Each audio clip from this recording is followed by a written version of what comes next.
Hi. So first, there we go. One thing about a phrase that you might have come across and didn't. I don't know how your translation translated it.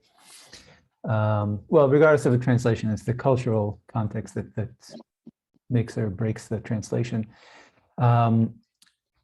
So there's this seemingly bizarre phrase that comes up. We saw it a number of times in Judges, and now you see it again a few times in our chapters. And the phrase is, "May God do this to me and more." Okay? In Hebrew, it's "Ko ya'aseh li Adonai v'cho yosif." Okay? And it's clearly from the context, and from the context, it's clear that it's a language of making a vow. Okay, so it's like the first part of a vow. May God do this to me and more, and then you don't complete it, but it's clear that you mean if I don't do this or if I don't do that. So it was likely a common form of an oath back then. Apparently, it went with some sort of physical gesture, like maybe a finger across the throat or something like that. So, may God do this to me and more if I do this or if I don't do that. Okay, so it's for example, in the one that comes to mind outside of our recent readings is the book of Ruth, where she vows to Naomi that she's not going away, she's sticking with her. May God do this to me and more if I part from thee, or something like that. And the reason I mention this is because as the story of Saul and David is so iconic in Jewish culture and in in Western culture, and it's bequeathed to the Hebrew language so many figures of speech that people aren't even aware are biblical, and I realize so look, when I'm reading these stories for our meetings here, I read them in Hebrew, and as I recognize, again, sometimes I come across a phrase that, I didn't know it was from here. It's just a phrase in Hebrew that turns out to be biblical.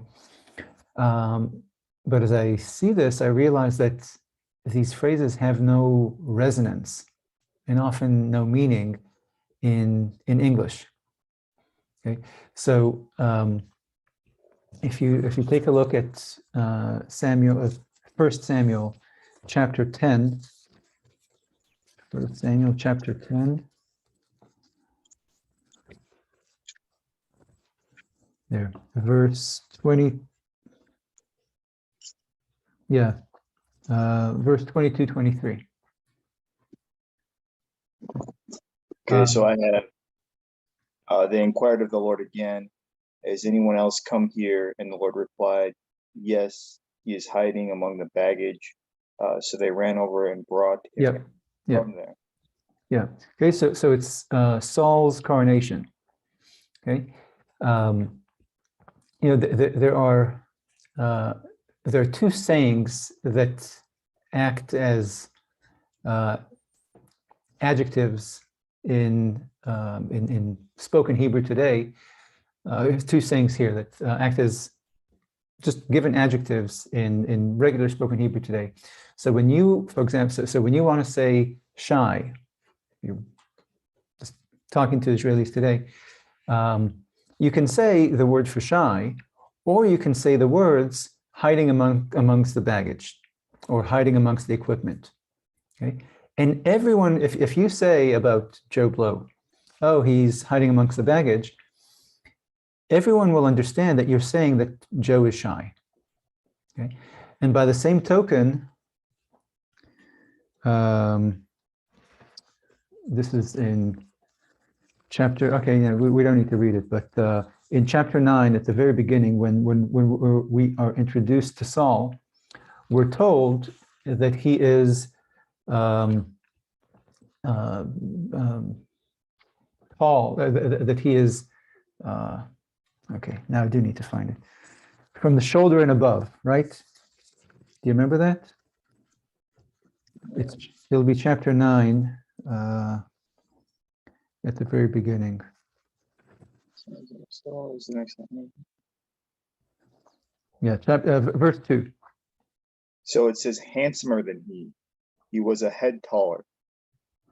Okay, so in Hebrew it says, so look, your translator translated good as handsome, but doesn't matter. It says, so Kish had a son and his name was Saul, a young man and good, and no man in Israel better than he, from his shoulder upward, taller than all the people. Okay, so look, so if you say, again, in modern Israel today, if you say he is from his shoulder upward, that's a synonym. That turn of phrase means impressive. Okay, so just like if you want to say shy, you can simply say he's hiding in the baggage. He hides in the baggage. Okay, it's a phrase that is simply used as an adjective. By the same token, mishichmo v'mara, from his shoulder upward, is a phrase that means impressive. Okay, and I think that these phrases have become so iconic and so accepted as these turns of phrase in Hebrew, but not in English, is because there are numerous translations in English. Okay, so no one version becomes so entrenched as to become kind of a coin, a figure of speech. Okay, because simply different Bibles render this saying differently. So, you know, basically everyone who reads the Bible in Hebrew for the past 3,000 years read those words, nechba lekelim, okay, hides in the baggage. Okay, whereas in English, let alone in other languages, some render it with these, you know, 3 words, hides in baggage. Others would say hide in the equipment. Others say what was slunk, what was crouched with the equipment or with the luggage or whatever. So again, so these exact words are rendered differently, and they don't have the phonetic resonance and recognizability as you do if there's only one version, as there is in Hebrew. And the reason I bring it up is because a few weeks ago, I spoke with my nephew, my sister's son, about this story because, you know, so he's aged 13, lives in Israel, and his class is now reading this book, the book of Samuel, 1 Samuel, or I guess Samuel as a whole, for school in their Bible studies. However, it's a long book, as you know. So they, and you know, 13 years old is, what grade is that? Like 7th? Yeah, middle school, 7th, 8th. 7th or 8th grade. So it's a long book. They don't read the whole thing. Instead, they dip in here and there just to read the highlights. And if you remember, many weeks ago, we talked about Paul Borgman's point about how one of the problems we have in understanding the Bible is that we have denied ourselves the experience of reading the narrative, because in our synagogues, we read one section per week. In our churches, we read even less than that. We read parts of a story as a springboard to some sort of lesson about life. In biblical scholarship, we break the text even more with the documentary hypothesis and biblical criticism in general. And then we take, we study a verse in isolation because we think it comes from a different source. And so we've denied ourselves the experience of reading a swath of narrative and therefore be aware of the continuity, repetitions, changes, and all sorts of narrative patterns. So that's what Borgman said. We talked about Abraham, okay, that we don't see the kind of the 7 conversations with God and how they build on one another. Okay, so when my nephew told me that, so we were talking about the story, and I mentioned something about Saul's coronation, and he said, "Oh, we didn't read that." Okay, and that's when it became apparent that they're kind of dipping in, to read about Goliath and about this and about that, kind of dipping into the story for the iconic parts,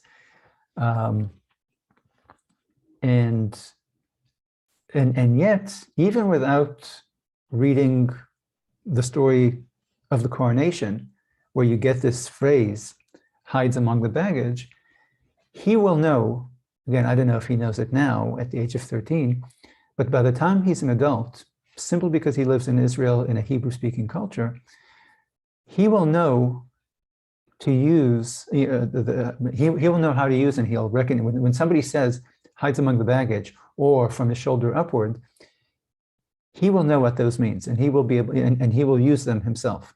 Okay, so he'll absorb these phrases by living in Israel, but he won't know their origins.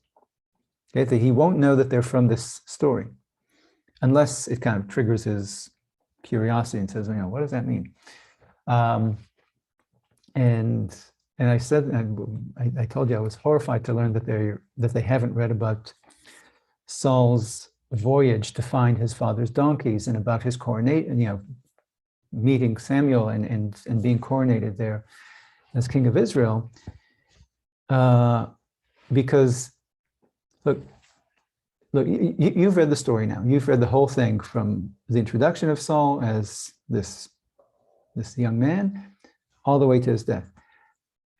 Can you imagine how your understanding of the story and the characters would be different if you didn't know Saul's origin stories or story? Okay, so if your first so my nephew's first encounter with Saul was when he was already king, and it was in the Goliath scene. Okay, when he's when David comes and fights for him, and then he kind of praises David, and then he turns on David and starts chasing him, trying to kill him. So again, you know the whole story, but try to imagine what your impression of the different characters would be if you only were introduced, if you're introduced to Saul only in that late stage when he's already king and David comes and meets him and fights for him. Seems like Saul would be unfairly negatively portrayed. But what would you think of him? Well, I'll ask, what do you think of him now, and how would you think of him if you were not exposed to the origin story?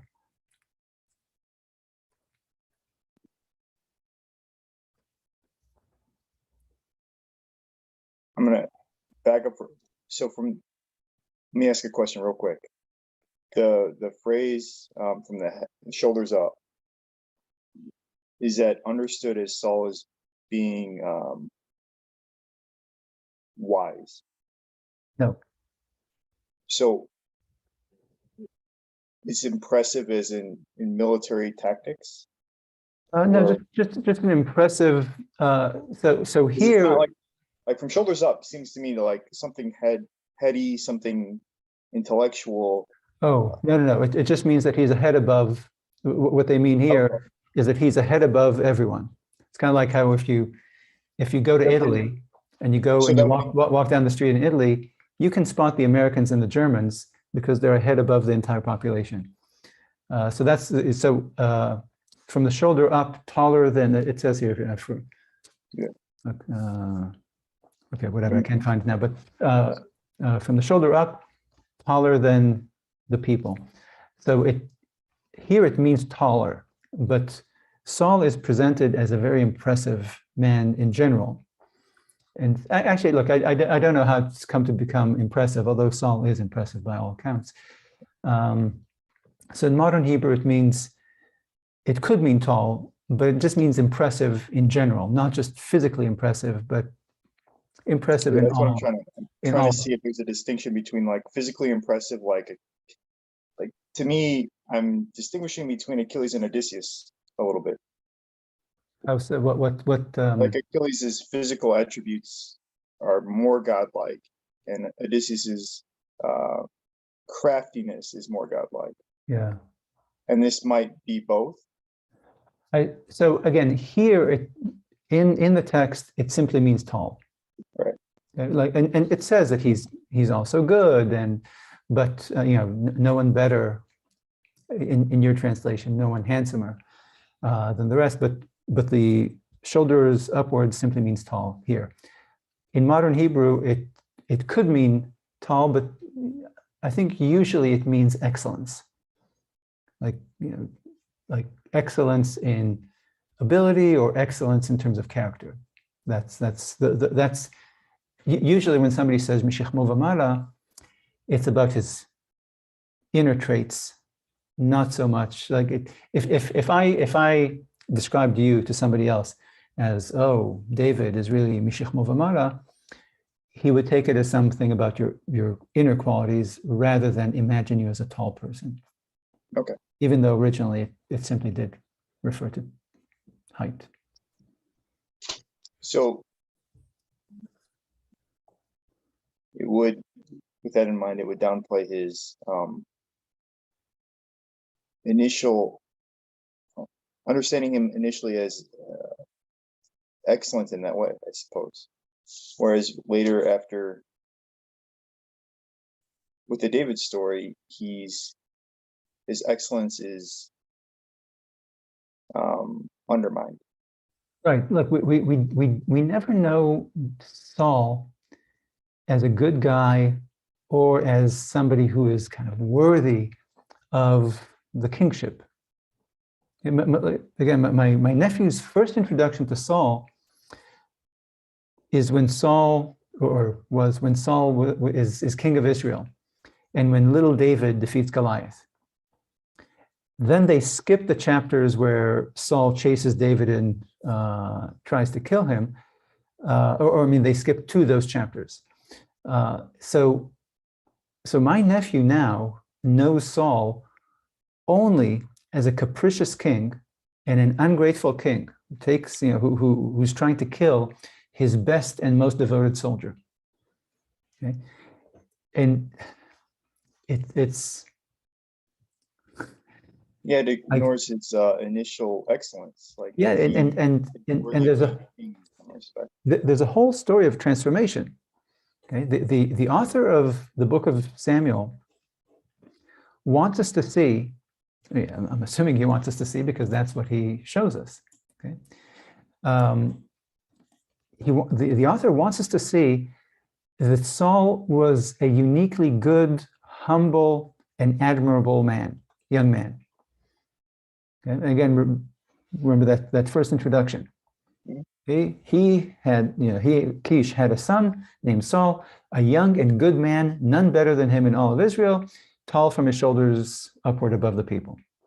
Okay, and then in front of our very eyes, Saul transforms gradually over the course of the story from a good-hearted, shy, down-to-earth fellow to a fierce warrior and successful warrior to a bad and capricious king, or like a hothead. Okay? So you and I, because we've read the whole story, we see what the author is leading us to see.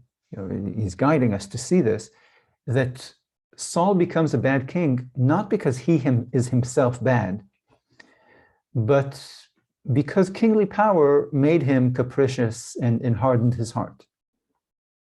Okay, the responsibility, the insecurity of kingship, or whatever it is. Okay, but we know that he is not like this originally. He became like this. It's not who he is in the genes, in the blood.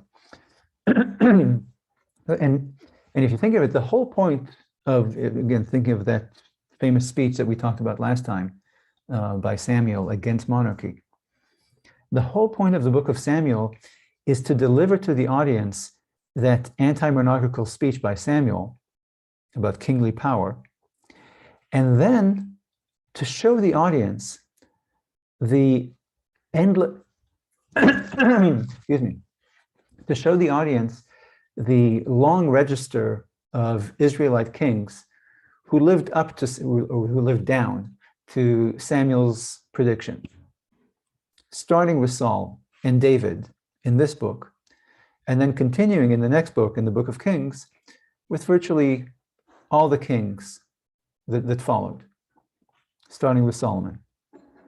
Okay.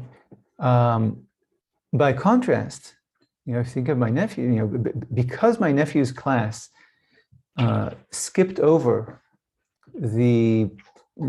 over parts of the story that build Saul's character, my nephew read a very different story. He read a story about a bad man who is therefore a bad king. Okay, so you and I read a story about a good man who becomes a bad king. My nephew read a story about a bad man who is therefore a bad king.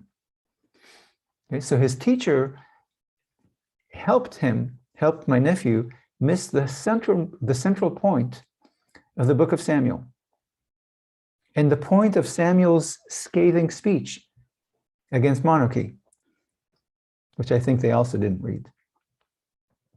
Okay? Because Samuel's, excuse me, Samuel's point in that speech was that the nature of kingship and the nature of man, my goodness,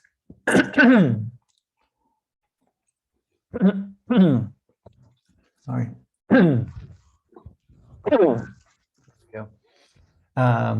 That the nature of kingship and the nature of man are a bad combination. Okay? People who wield kingly power wind up wielding it roughly and cruelly and selfishly, according to Samuel's warning to the people. Okay, which is why God prefers a different form of government. God doesn't like monarchy. Okay, so we return here to the point we started our discussion of what, 2 weeks ago on the book of in the book of Samuel, about how the Bible's preferred political order is the rule of tribal elders, in which no one person wields such immense power. Okay, and occasionally a judge can rise when the nation or the tribe needs to go to war. Okay? And then afterwards the judge recedes or stays in power until he dies, but that's it. Okay, and kingly authority therefore remains with God. Yeah, because God is the only character who can be trusted with such immense power. Okay, so what's frustrating to me about my nephew's Bible class is that, look, you mentioned Odysseus and Achilles. Teachers would never do this kind of jumping in and out of the story in an English literature class or in a film class. Okay, can you imagine having the students watch a movie as part of a class, or read a novel, but having them skip the early scenes in which the author shows us the character's personality and the character's background and early experience? Of course, it's silly even to say it. Okay? Because how would the students be able to understand that character's actions and motivations in the heart of the plot? Okay, so it would never, no teacher would ever do it with a modern work of literature. Okay, so and so the teacher here with my nephew's class did the opposite of teaching. Yeah, before the students took this class, they were merely ignorant of this book. Okay, they just didn't know anything. But now, because they took this class, their understanding of the story is the opposite of what the book actually says. Okay, so beforehand, they just didn't know the story. Now they know an opposite story than the one that the author told. It's again, it's the student, I'm sorry, the teacher taking the students and not misteaching them, but disteaching them. Okay? Like he's led them to misunderstand, to understand the opposite of what it's a crime against the author.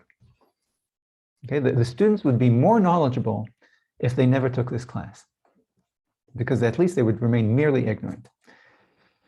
But again, we talked about this already when we discussed the binding of Isaac. Again, this about Borgman's point about what happens when you deny yourself the full narrative, that the author builds something for you, and if you choose not to read it, or to read it in such a way, like weeks apart, then you forget the different clues that the author left for you, then then you don't understand the character construction or the plot construction or the various messages that the author weaves for you or builds for you. Okay, so it's a, look, we know as movie watchers and as novel readers that this is a literary whole. And therefore we understand, we know that we're bound to not understand this novel or this movie if you don't read it whole. And yet with this one book, for some reason, we think that, oh, all you need is 2 verses. And you can just like, you can tell your congregation the 2 or 3 verses of the Binding of Isaac, and then go and analyze the characters or make some sort of analogy about life or whatever else. When by just taking that, you really are manipulating or again, gerrymandering. like you're diseducating your congregants. Anyways, so I think this conversation with my nephew was a perfect illustration of what Borgman, I mean, it's a bigger crime than what Borgman described, because it's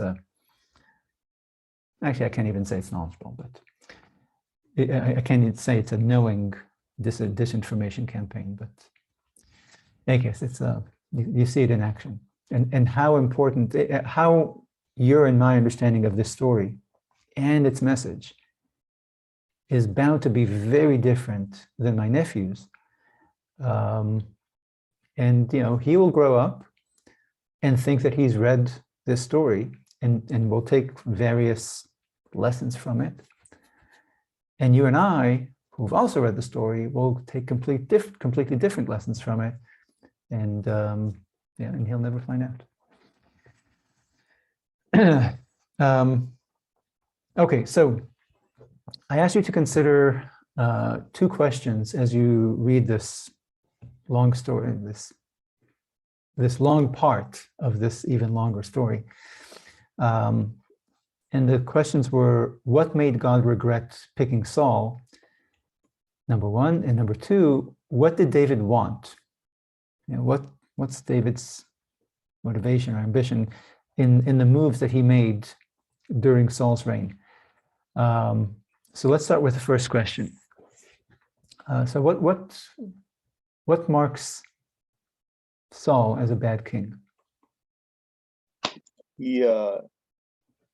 My understanding, my hypothesis is he somehow cut God out of the picture. It was no longer he tried to usurp the power somehow by either going into battle too quickly or trying to respond to immediate needs or immediate emergencies too quickly, and didn't trust that the biblical God would take care of it. Okay, so so that's your conclusion. That's the impression you read the story and you developed this impression of Saul, of his unworthiness. But how did you form this impression? Like what acts did Saul do that delivered this impression into your head? Like what did Saul do or not do? What bad things did Saul do that make you think of him in the way you just said, as cutting God out or usurping God? He cut Samuel out. Like, he didn't wait for Samuel. With the sacrifice. Right, yeah, he didn't follow the directions that he was given, because he was worried about, like Abraham, he didn't know if God was going to come through or not, or if Samuel was going to come through or not. Right, or yeah. Combination of the two. Right, so he said, this is in chapter 13 in the war against the Philistines. He sees the people, Samuel told him, I'll be back in 7 days, I'll sacrifice, consecrate the army, and we'll go to war. And here the army is waiting, day 5, day 6, day 7. Samuel isn't coming. The soldiers are deserting, more and more and more, only 600 remain. And so he goes ahead and offers the sacrifice himself. Okay, what else? Okay, so that's the chapter 13 in the war against the Philistines. What else does Saul do to create this impression in you? Yeah. Of being a bad king in general, or unworthy king.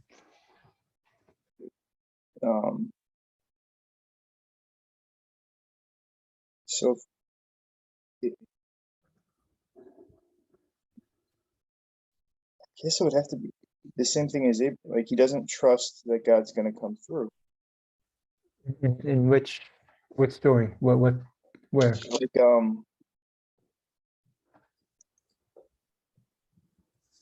he's waiting for. He's not doing what Samuel says. Wait, in a different story or here in this story in chapter 13? Yeah, chapter 13 stuff. Oh, no. So look, I'm just kind of counting the instances of Saul behaving badly, so that we can break it down. What made God? Forget God. What made you think of Saul as an unworthy king? Okay, so chapter 13 is one. Again, not waiting for Samuel and going ahead and doing the sacrifices himself. What else did Saul do to earn this image of a bad king? His relationship with David. Right. Okay. So trying to kill David. Okay. And what else? The whole Jonathan David thing, and I think that plays into it. Yeah. It's a repeating thing where he goes after David and is vindictive towards David. And so chapter 13 with the sacrifice and Samuel, various chapters with David, chasing David, trying to kill David. And what else? And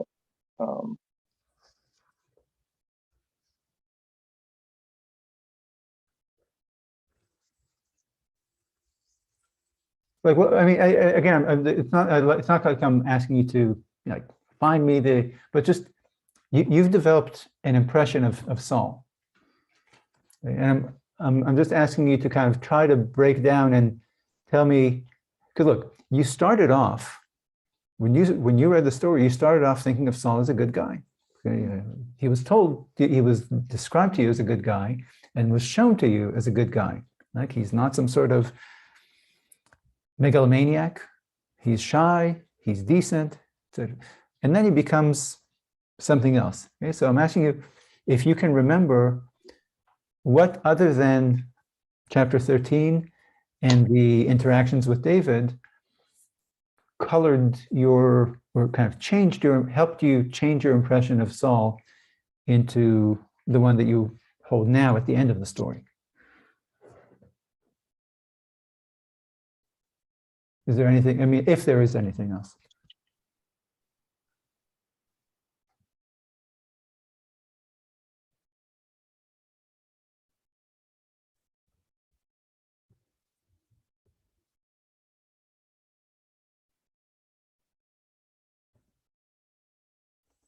It seems like his relationship with Jonathan is a little bit strange. Where? It's when Jonathan's standing up for David, and there's this it seems like an unfair rage against Jonathan. Oh, when he tells Jonathan that this is your crown and you're helping David. Yeah, yeah. But again, I mean, you're right. It's well, look, he's chastising Jonathan for helping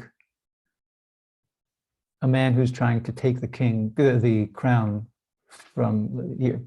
You're going against the family. Okay, David is trying to take my crown and your crown, and you're helping him, you dummy. That's what he's telling him there. But okay, but okay. So let's say we add lack of gratitude or warmth towards Jonathan. Okay. Let me take you back to, again, maybe this didn't change your perspective, which I think it wouldn't, but it certainly changed God's perspective on Saul, and that is chapter 15. When Saul, in the war against Amalek, the Amalekites, in which they were instructed by God to kill everyone, man, woman, child, etc., and the livestock, and they don't. Okay, and Samuel is Samuel asks, "What is that sound I hear?" You know, the sound of the sheep, or that were not killed.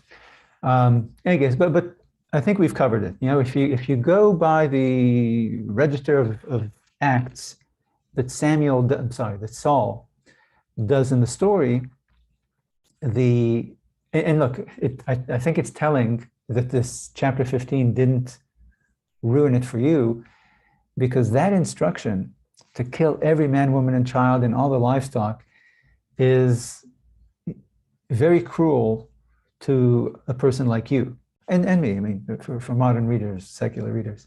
Well, modern readers. Yeah, I think an ancient reader, yeah, that's a war.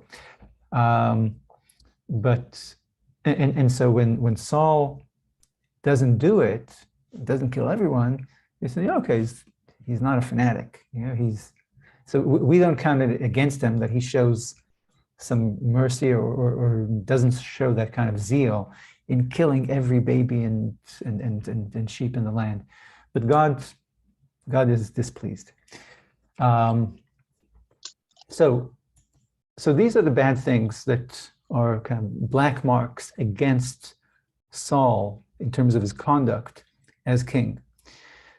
So again, the sacrifice is chapter 13, doing the sacrifice and not waiting for Samuel. Chapter 15, and that is violating it's called in Hebrew, it's called a cherem. In English, it's usually translated as a proscription, where again, a proscription is a war in which or kind of a death sentence for everything. So chapter 13, not waiting and conducting the sacrifices himself. Chapter 15, violating God's prescription against the Amalekites and trying to kill David 6 times. Now, again, if the question that we're pursuing here is why God, who chose Saul, changed his mind about Saul.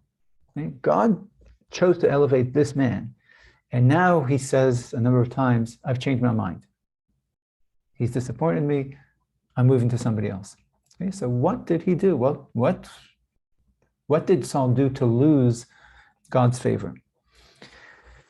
Now we can eliminate the attempted murders of David as the reason for God's displeasure with Saul, because David first shows up in the story in the book of Samuel in chapter 16. Okay, up until then, there's no David. Okay, but God announces that He's done with Saul already in chapter 15. Okay, if you look at chapter 15, verse 11. Yeah, and I regret that I made Saul king, for he was turned away from me, or he has turned away from me and has not carried out my commands. Right. And then again in verses 26, 28. So I have 26 is, but Samuel said to Saul, I will not go back with you for you have rejected the Lord's command, and the Lord has rejected you as king over Israel. And then 28 is, No, all the way. And then, so Samuel turns away, and Saul holds the hem of his coat, and the coat rips. Remember the famous coat we talked about. And Samuel said to him, the Lord has this day torn the kingship over Israel away from you and has given it to another who is worthier than you. Right. Okay, so you tore my coat. This is what you get. And then verse 1 of the next chapter, chapter 16, and God told Samuel, how long will you mourn Saul? And I have, what's the word that you have in English? I have rejected him as king. I've rejected him from ruling Israel. Okay, so that happened. These three instances where God says, I'm done with him, I'm moving on to another king. All these happen before David even enters the story. Okay, let alone before Saul flips on him and tries to kill him. Okay, so of the three things that we identified Saul as doing that deserve condemnation or that have earned him our bad impression, theoretically, David is not a factor in God changing his mind, because God changed his mind about Saul before David even came into the picture. Okay? Which leaves only two options, chapter 13 and chapter 15. Not waiting for Samuel and conducting the sacrifices for the war against the Philistines, and failure to execute God's prescription in the war against the Amalekites. Okay, so these two episodes, 13 and 15, are where we need to focus in order to understand God's decision, because it is look, if I vote for Donald Trump, and then in the next election I say, well, I've changed my mind, I'll vote for Joe Biden. Okay, so fine, yeah, I'm just a human being. Okay, but for God to change his mind, that's a pretty big. I guess Saul must have done something really bad and really revealing to have God change his impression of the man. Okay, so we need to look at chapter 13 and 15 to see what Saul did that was so grievous that warranted what God does here, taking the crown and giving it to somebody else. Now, it seems, so we have either or chapter 13 or 15, or both of them together. It seems that the real backbreaker was the second offense in chapter 15 with the Amalekite war. Saul's failure to kill and destroy every living and non-living thing in this war. And the reason why I say that this seemed to have been the backbreaker, the deal breaker, is that God says in his own words, God, in chapter 15, when God says these things that we just read 3 times, God is speaking in the first person. Okay, this is God himself saying, I'm I've had it with him. I'm rejecting him. He stinks. Okay. So God says in his own words in chapter 15 that the offense in chapter 15, the failure to enforce the prescription, is what made God says in his own words in the first person, this is what made me regret picking Saul. And this is why I replace him with a better king. Again, this is 10:11.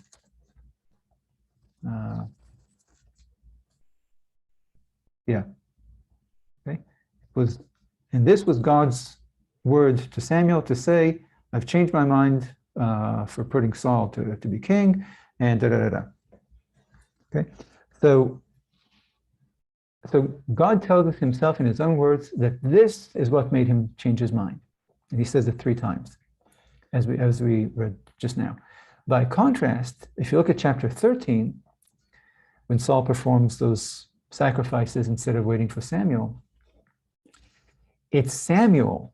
This is chapter 13, verses 13, 14. Okay, so you'll see here, Samuel says that at this point, already God decided to replace Saul as king. Okay, you see in verse 13, 14, says, and Samuel said to Saul, that you made an error for not keeping God's commandment as you were ordered, because now God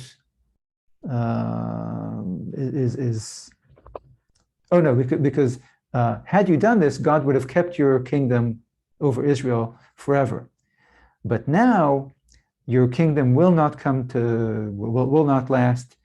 God will seek or has sought a man after his own heart, and will appoint that man as king because you failed to follow his commandment. Is that roughly how it's translated for you? Yep. Okay. So it's Samuel in chapter 13 who says that God changed his mind about you and will replace you as king. But we don't hear God saying this in the first person, and we don't hear the biblical author saying this. Okay, this is Samuel speaking. It's kind of like God, of course, speaks for himself. Whenever God speaks, we have to take it as the word of God. Whenever the biblical author speaks, again, he's a very authoritative author. Okay, he's an all-knowing author. Here it's Samuel speaking. Again, he's a prophet. We should take it, but it's not the same as God speaking himself. And it's not the same as the biblical author speaking himself. Okay, and you can see the problem here with taking Saul's words at face value, because taking Samuel's words at face value, because even though Samuel leaves in a huff, Saul actually wins that war. He wins big, against all odds. And in fact, if you look at chapter 14, verse 23,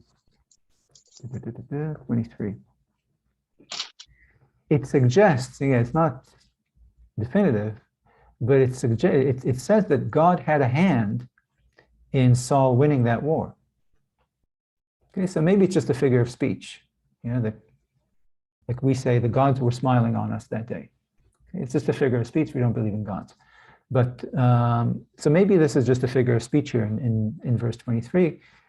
But fine, let's put that aside. But even though Saul committed what Samuel calls a grave sin, Saul wins big that day. And then he wins many, many wars after this. If you look at the end of chapter 14, this is verses 47 all the way to the end of chapter 14. You see Saul fighting many wars against Moab, Ammon, the Edomites, the Amalekites, fights a number of successful battles against the Philistines. Okay, so even though Samuel is furious with Saul and curses him and tells him that that's it. God no longer favors you. It seems that Saul is doing fine. It seems that God is not furious with Saul.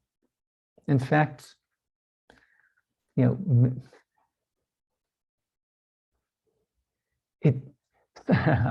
I'm not sure if I should take that verse in chapter 14, verse 23, literally, that God helped Saul win that war, but at the very least, we know that God wasn't working against Saul, making him fail. Okay, so God, it seems like he's blessing him with success. Number one. Number two, number one piece of evidence that what Saul did in chapter 13 might not be as egregious to God as it is to Samuel. A second piece of evidence suggesting that the real crime is chapter 15, not chapter 13, is that we know, if you turn to 2 Samuel, second book of Samuel, chapter 6, verses Samuel 2, chapter 6, verse 17, 18. So I have, they brought in the ark of the Lord and set it up in its place inside the tent which David had pitched for it. And David sacrificed burnt offerings and offerings of well-being before the Lord. When David finished sacrificing burnt offerings and the offerings of well-being, he blessed the people in the name of the Lord. All right. So Saul offers burnt offerings to God, and it's World War III. Grave sin. God changed his mind. He's going to replace you as king. David does the same thing. No complaint. The biblical author doesn't complain. There's no prophet there to complain. No criticism. It's perfectly fine. And Solomon too, at the dedication of the temple, will perform sacrifices to God directly with his own hands. Not have the priest do it. Okay, and that too is not presented as some sort of sin, let alone a grave sin. Okay, so it seems for chapter 13, it seems that Samuel is furious with Saul for defying him. But again, we do not hear God expressing dismay. We not hear God or the biblical author expressing dismay about it. Whereas in chapter 15, when Saul violates God's prescription order against the Amalekites, you hear from God and you hear from the biblical author. Okay, so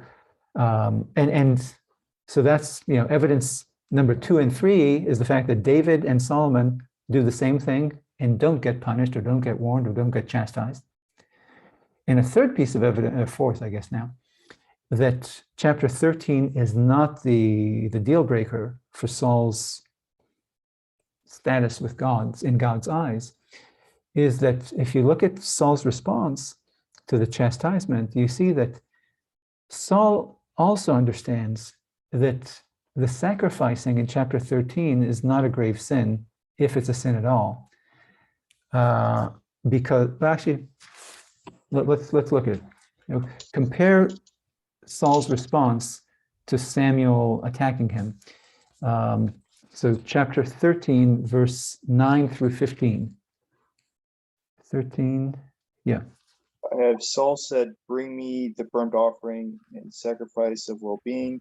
And he presented the burnt offering. He had just finished presenting the burnt offering when Samuel arrived, and Saul went out to meet him and welcome him.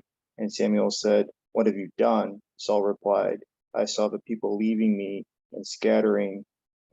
You had not come at the appointed time, and the Philistines had gathered at Michmas. I thought the Philistines would march down against me at Gilgal before I had entered the Lord, or before I'd entered the Lord. So I forced myself." Before I kind of offered the offerings to God, and therefore, And therefore I forced myself to present the burnt offering. Samuel answered Saul, "You acted foolishly in not keeping the commandments the Lord your God had laid upon you. Otherwise, the Lord would have established your dynasty over Israel forever. But now your dynasty will not endure. The Lord will seek out a man after his own heart, and the Lord will appoint him ruler over his people because you did not abide by what the Lord had commanded you." One more verse. Samuel arose and went from Gilgal to Gibeah of Benjamin. Saul numbered the troops who remained with him, about 600 strong. Saul and his son Okay, Jonathan. good.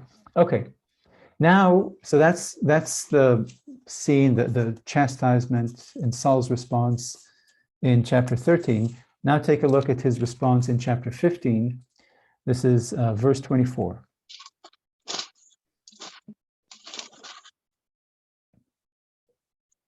Actually, start in 20. I'm sorry, not 24. Yeah, sorry, 24. Okay. Saul said to Samuel, I did wrong to transgress the Lord's command and your instructions, but I was afraid of the troops and I yielded to them. Please forgive me my offense and come back with me, and I will bow low to the Lord. Great. Okay. So, and again, and if you go back to 23,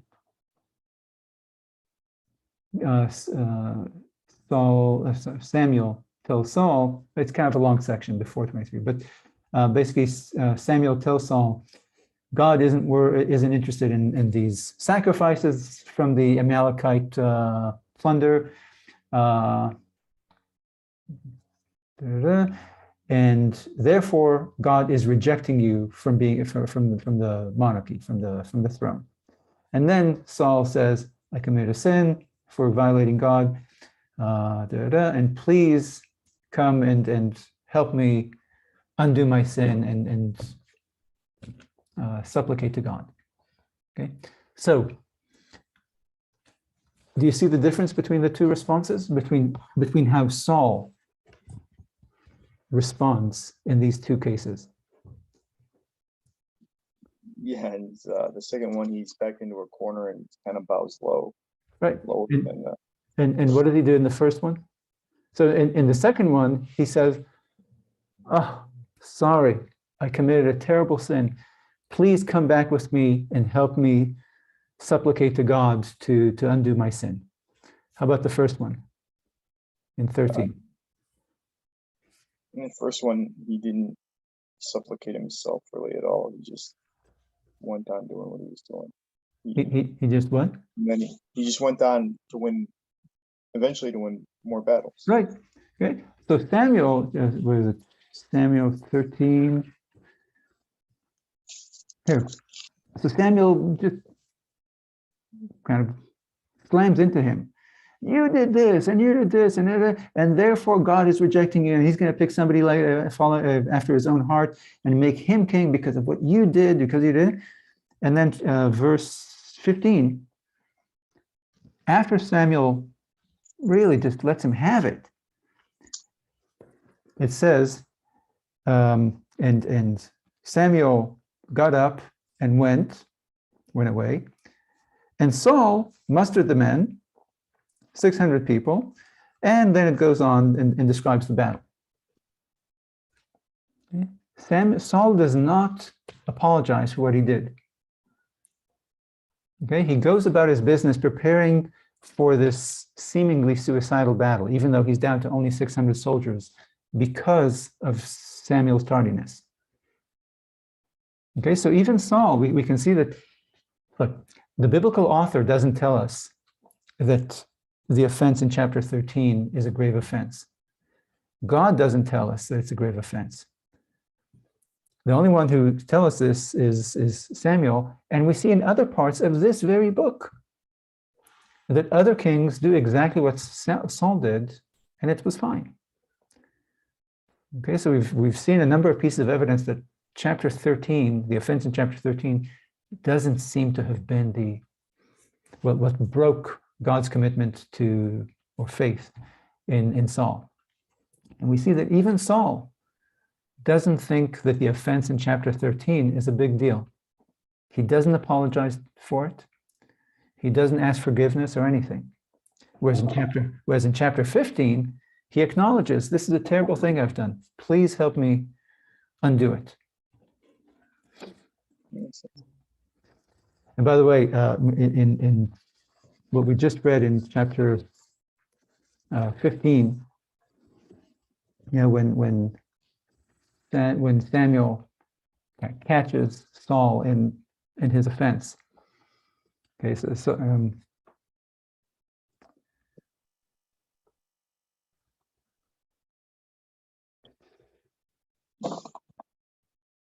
where is it? Where Saul hears, oh, here, chapter 15, verse 12. And Samuel went early in the morning towards Saul.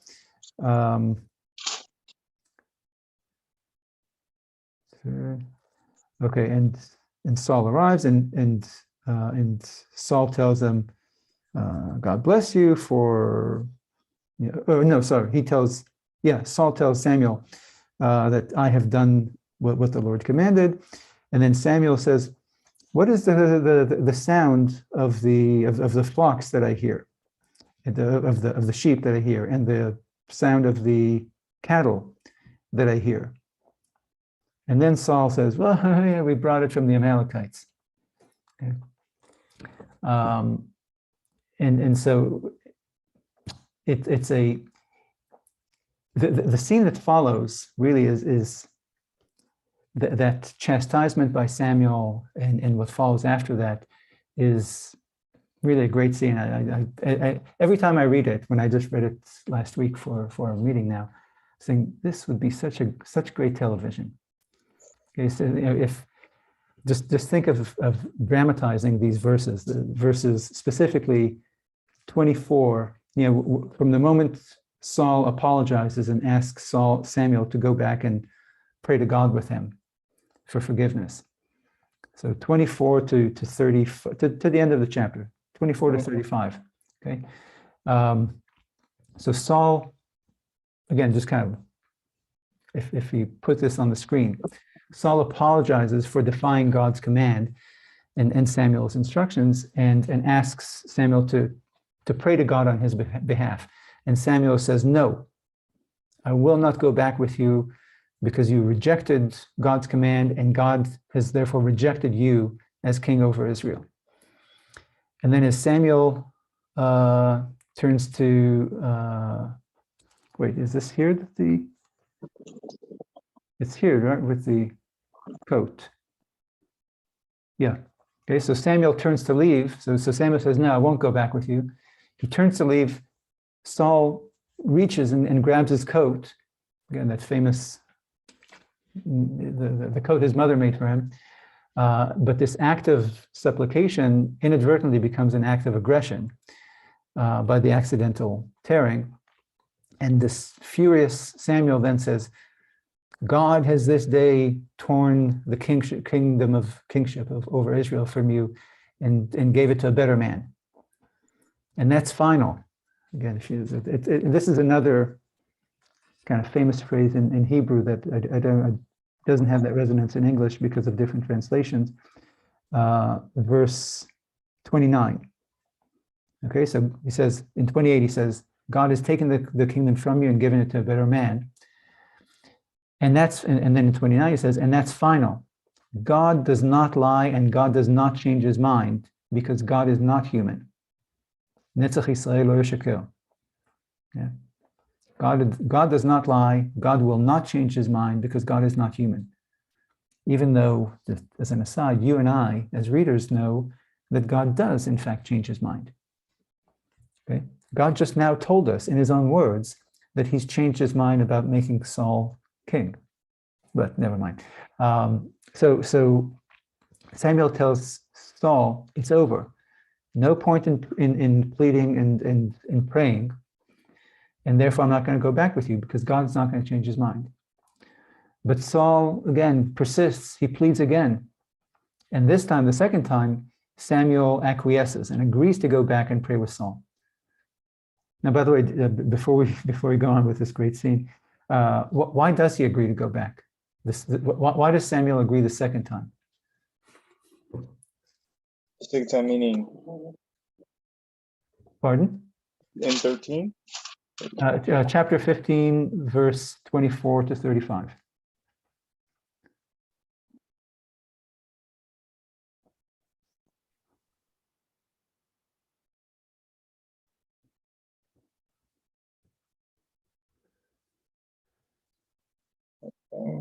So you see, so he asks him in verse, so he says in 24, he says, oh, I committed a sin. I violated God's command because I was afraid of the people and I followed the people's demand.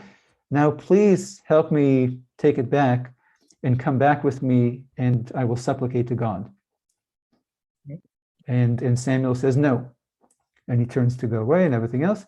And then God does not lie. Da, da, da. And then in verse 30, Saul persists and says, I've committed a sin, please, da, da, da.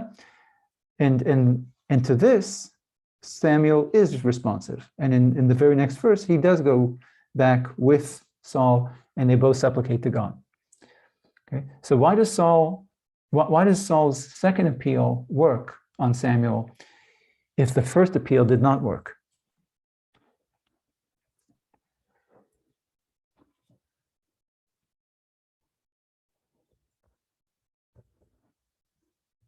All right, second appeal is I'm gonna supplicate myself to the elders, to Israel, and bow low before the Lord. Exactly. See, so the second time, Saul offers something that he didn't offer before. So the first one, he said, come back with me and pray. Pray with me to God. The second time, you put your finger on it. The second time Saul says to Samuel, let's do it in front of the entire army and the elders. Okay, so I will humble myself not just to you and God, but I'll humble myself in public. And to that offer, Samuel agrees. Okay, Saul will not do it if it's in private. Sorry, Samuel will not do it if it's in private. If it's in public, in front of the elders and the soldiers, if you humble yourself to me in front of everyone, or to God, to me and God, then I'll do it. Okay? And he goes with him, and Saul prostrates himself to God in front of the entire nation and the elders. And then, again, this is the highlight of the scene. With everyone watching, Samuel says, bring King Agag to me. Bring the Amalekite king to me. And Agag approaches with a faltering step, and he says, bitter death is upon me. And Samuel, the old man, okay, the spiritual leader, is going to do what the young strapping kid, not a kid anymore, but the man, the man at the prime of his power, the king, the tall, impressive king did not do. The old man is, failed to do this manly act of killing the opposing king. I'm sorry, the young man, the king, the strong, virile, masculine king, failed to do this, but the old man, the frail old man, is going to do this. It's as if Samuel is reclaiming his judgeship. And again, in front of the elders. It's as if Samuel is rebuking the elders who replaced him with this no good king. Okay, you watch this. This king failed to kill your enemy. I, an old man, am doing this. Okay, so then Samuel replies to Agag, just like your sword bereaved women, so your mother will be bereaved. And then Samuel swings the sword, chops Agag's head off, and turns around and walks home. And it says, Samuel walks to his home, Saul turns around and goes to his home, Samuel exits the stage right. Samuel exits right. Saul exits stage left. And then it says in 35, okay, and Samuel never saw Saul again to the day of his death. Closed curtain, scene, good, just a great scene. And really, that's it. The tension that we saw till now between them is completely severed. But this time, it's not just between a tension between Saul and Samuel, like it was in 13. This time, God has told us, the author has told us, Samuel has told us that God's done with this king and is moving on. Okay. Okay, so in our quest to understand what disqualifies Saul, all we're left with is this prescription, the cherem in Hebrew, in chapter 15, in the war against the Amalekites, as the turning point in Saul's kingship. Okay. Because again, this is where we can see God turning away from Saul, which we did not see really in chapter 13. So the question is then, okay, so what's the big sin? Like what's so disqualifying in failing to kill every man, woman, and child, and every sheep, and every goat, and every cow? And here, look, if you think of ancient warfare, so usually in the Bible, usually in ancient warfare in general, the soldiers received the enemy's property as plunder. Okay, that's their bounty. Okay, and this is the way of paying soldiers in ancient armies, unless it's, I'm assuming that the big empires had mercenary armies, but when the Moabites or the Canaanites or the Israelites go to war, the people, as unprofessional soldiers, go from the fields to the battlefield, and they're not salaried soldiers, they're not professional soldiers. The military wages they get is the plunder that they can carry if they win. Okay. Now, what happens in the case of a prescription, this kind of cherem, in which they're ordered to destroy all the valuables? They can't take slaves, they can't take livestock, and they can't take whatever other possessions. What the meaning of prescription is that all the plunder is dedicated to God and denied to the soldier. Okay, and this turns the prescription marks this war as a particularly holy war. Okay, because the soldiers give military service without receiving any payment. Okay, they're taking the risk and making the effort and leaving their own fields and their families and risking death simply out of obedience to God's order to fight, rather than doing it with the promise of plunder, of a salary, basically. Okay, so the prescription marks the war as a holy war and tests the devotion of the soldiers. Okay, whether they're going to do it for God rather than for themselves. Go to war and burn everything, or kill everything, rather than enjoy the fruits of their military labor. Okay. It's kind of like how, look, you will,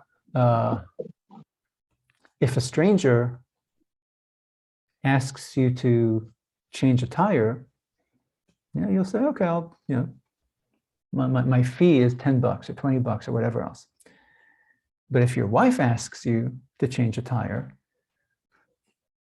I'm advising you, don't ask for $10, okay? Because it's a show of devotion. Okay, of course I'll do this for you, honey. I do this for you for free because I'm yours. Okay, so it's a test of your devotion that you're giving up your time and effort and muscle to do something for her, not for you. Whereas for the stranger, you're doing it for yourself. You figure that your 15 minutes of work is worth $9, but you're asking for $10 so that you can get something out of it. Okay, so that's the meaning of a prescription. Okay, of this order to destroy all the plunder. Now, there are all these different sacrificial rules that I'm not good at guiding you through because I don't know them myself. But we don't need to get into the weeds of the different rules regarding sacrifices to God and the variety of types of prescriptions in the Bible, because sometimes they're only on living things, sometimes on living and non-living things, and a variety of other things. But for our purposes, it's enough to know that in this case, and in the war against the Amalekites in chapter 15, Samuel clarifies that the terms of the prescription means killing every living thing, livestock and human, men, women, children, young, old, from the king all the way down to the peasant, plus the livestock. Insulting the earth? Insulting the earth too? I don't know. I didn't. That was a question I had. Oh, no, I don't think it says that here. Okay.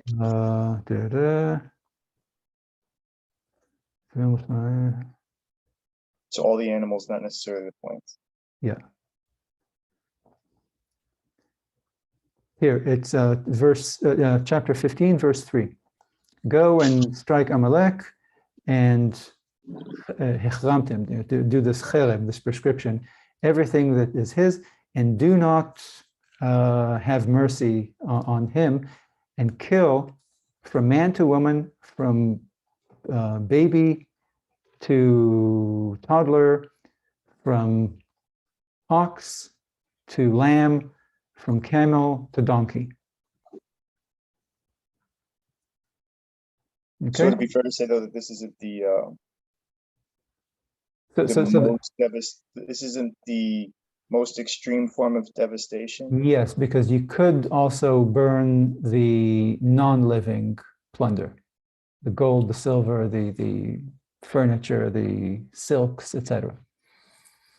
But so again, we needn't get into the different rules, but we know for a fact that here Saul was ordered to kill every living thing. Okay, that's the terms in this holy war. So, and look, it's unclear what's to be done with the other property. Okay, but it's not important for our purposes because Saul's failure was with the living property, the cattle and the sheep and the king, the Amalekite king, that he spared. Okay, we can see the disobedience to God, but why is this that unforgivable a crime? Why is this disqualifying for a king when we will see in this very book, in Samuel, and in the book of Kings, certainly, we'll see other kings committing sins that seem to be far worse, and yet those kings do not get ousted by God. Okay, what's so disqualifying in doing this, in killing only 90% of the livestock, in apparently killing every man, woman, and child except for the king? I mean, I'm assuming it's not as stark, but still, why is it so egregious to fail the way that Saul failed here? When again, like we're going to read about David. David committed murder. Solomon brought idolatry into Jerusalem. Seems to be a worse crime than this, and yet they get to keep their thrones. So my initial thought was that Saul wasn't as ruthless with paganism as God was asking him to be, because paganism survives in the survivors.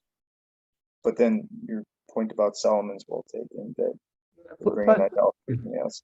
Plus, there's nothing here about paganism. Just the Amalekites. Like, why is it the Amalekites specifically that you want to wipe out every last living Amalekite? Yeah, although look, I think technically in other parts, it says the same thing about, again, destroying, exterminating the Canaanites in general. It's just that the Amalekites are considered to be Canaanites.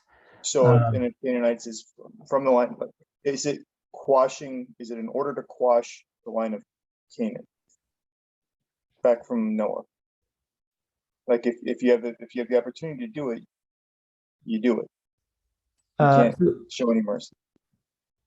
Yeah, yeah. So, but again, we covered this when we talked about Joshua, about this seemingly war, this war of extermination that God orders them to conduct against the Canaanites, and so it's look. It's just more of the same. Yeah, but look, you can conduct a war of extermination without a cherem, without a prescription. You know, kill them all, but you can keep the livestock. That's not a problem, and you're not perpetuating idolatry or anything else. So look, the issue here, when it describes what happened here, it doesn't mention idols or idolatry or the retention of the civilization so that it could keep on. You know, it just says that they didn't kill all the livestock and that he spared the king.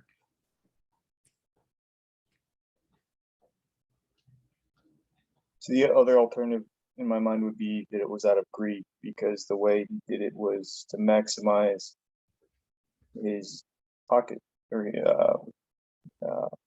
accumulation of wealth. Right. Because he could ransom off the king, he could ransom off the slaves, or he could use the slaves for his benefit. Yeah, although it doesn't say that they kept anyone other than the king. So it doesn't mention slaves. It just mentions the sheep and the cattle and the king himself. But look, even if it suggests as much, again, I'll ask, there's no king who seemed to be as greedy, or, I don't even like to use that term, but wanted to accumulate possessions as much as Solomon. And Solomon sold to the king of Tyre Israelite cities, for timber for the temple. He gave Jewish cities to this Canaanite king, this Phoenician king in Lebanon for trade. Okay, so again, it's bad to be greedy. I'll grant you.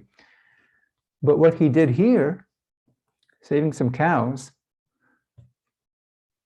is for accumulating cows and whatever ransom he could collect for the king of the Amalekites, seems small in comparison to the kind of wealth we know Solomon accumulated.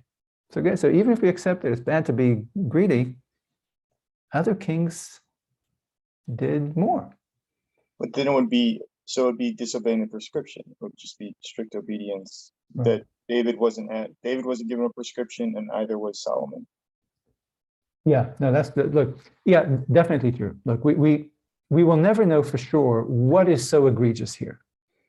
Simply because the biblical author chose not to tell us explicitly. The biblical author didn't say that this is why God was so upset about this violation. However, the author does do something for us, and that is he inexplicably inserted this really long and really detailed story about Jonathan and the honeycomb in chapter 14. Okay, so you have chapter 13 with with Saul's first violation with Samuel, not waiting with the sacrifice before the war against the Amalekites. And then you get chapter 15 with this violation of God's prescription in the war against the, I'm sorry, did I say Amalekites? I meant Philistines. Okay, I'll repeat. You have chapter 13 with the war against the Philistines, and Saul doesn't wait with the sacrifice and goes ahead and raises the ire of Samuel. Chapter 15, the war against the Amalekites and Saul's failure to abide by the prescription. And sandwiched in between them is chapter 14 with the honeycomb story. Okay. So look, this is chapter 13 and 14, and chapter 13 and 15 are crucial chapters in the story as a whole because they explain why God is taking the crown from Saul's head and transferring it to David's head in chapter 16.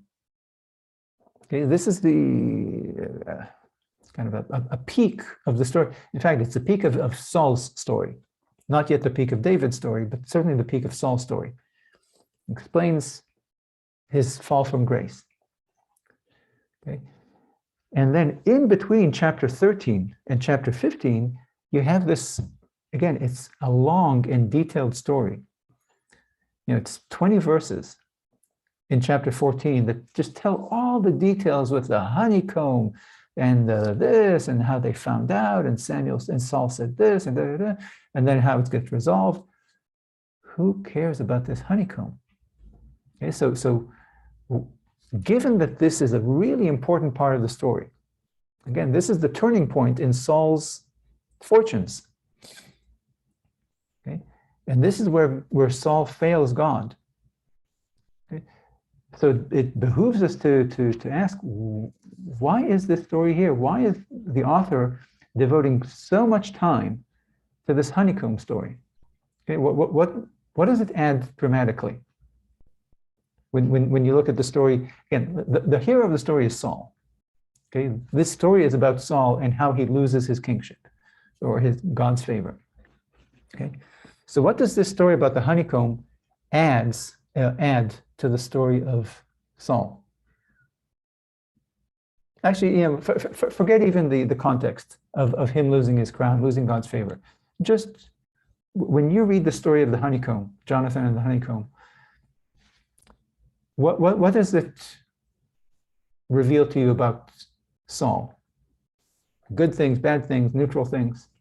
What do you know about Saul now that you've read the honeycomb story that you didn't know before, on top of what you knew before?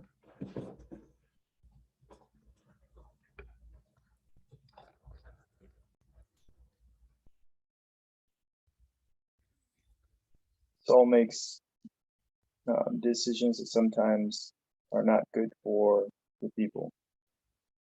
Okay, so so 30 starts out, if only the troops had eaten today of the spoil captured from the enemy, the defeat of the Philistines would have been greater still. Yeah. So it shows that Saul gave a silly order that made the soldiers commit a sin. If you look at verse 31 through 34. Mm-hmm. They were so ravenous with hunger that they ate unkosher meat. They ate the meat with the blood. Okay, what else? What else do you learn from this detailed honeycomb story?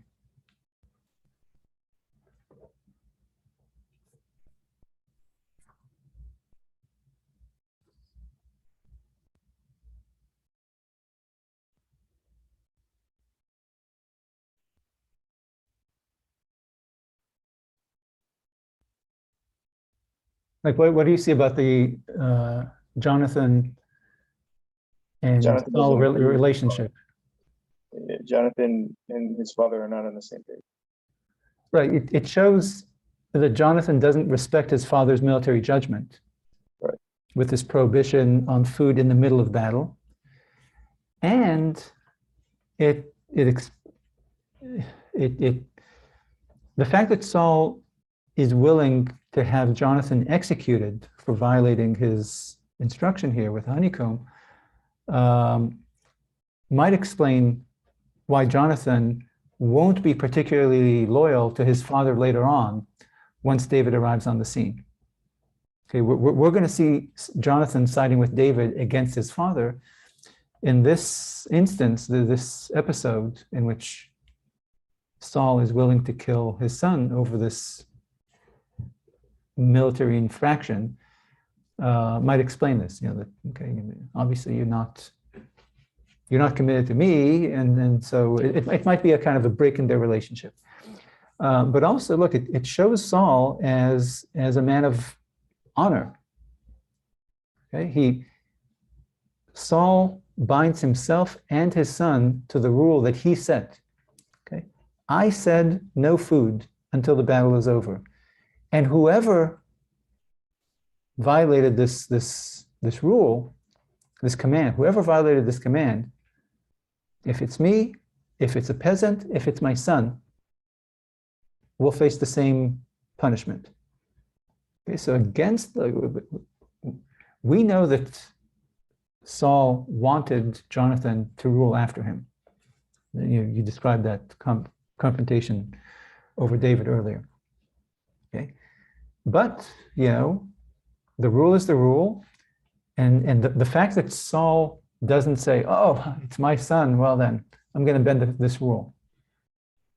He is committed to living by the rules that he set. Okay, so he's kind of like a rule of law kind of guy. Okay, so these are all the things that we see in this story. Okay, all of them are things that we learn by reading the story, and all are dramatically important to the story and to the characters' relationships. But again, if we go back to this question of why is it so, why is, if we see chapter 13 and 15 as the central turning point in Saul's story, and try to understand why is the war against Amalek, again, the failure to kill everyone, so egregious that God rejects Saul afterwards. I think this story's main function, again, sandwiched between chapter 13 and 15, I think this story's main function is to explain God's decision to replace Saul as king of Israel. Because again, God doesn't explain to us why this, in chapter 15, doesn't explain to us why this sin is so egregious. But I think when you read chapter 15, after just having read chapter 14, it all clicks, it all makes sense. Okay, chapter 14 reveals something about Saul that the two purported crimes in chapter 13 and chapter 15, the sacrifice before the Philistine war and the prescription in the Amalekite war, don't reveal. Okay, and again, I'll remind you that God doesn't see reason to replace Saul after the purported crime in chapter 13. In fact, Saul goes on winning and winning and winning on the battlefield. Okay, with God's, at the very least, approval, if not actual support, as we learn from that verse in 14:23. But then, after Saul's actions in chapter 14 and 15, God reverses course and decides to replace Saul with a new king, which and this new king will be introduced to us in the very next chapter, in chapter 16. So even though Saul's crime in chapter 15 seems less egregious than the crimes we see other kings committing on the throne and keeping their thrones. Again, I mentioned David, who commits murder. King Ahab commits murder and keeps his throne. Solomon, idolatry.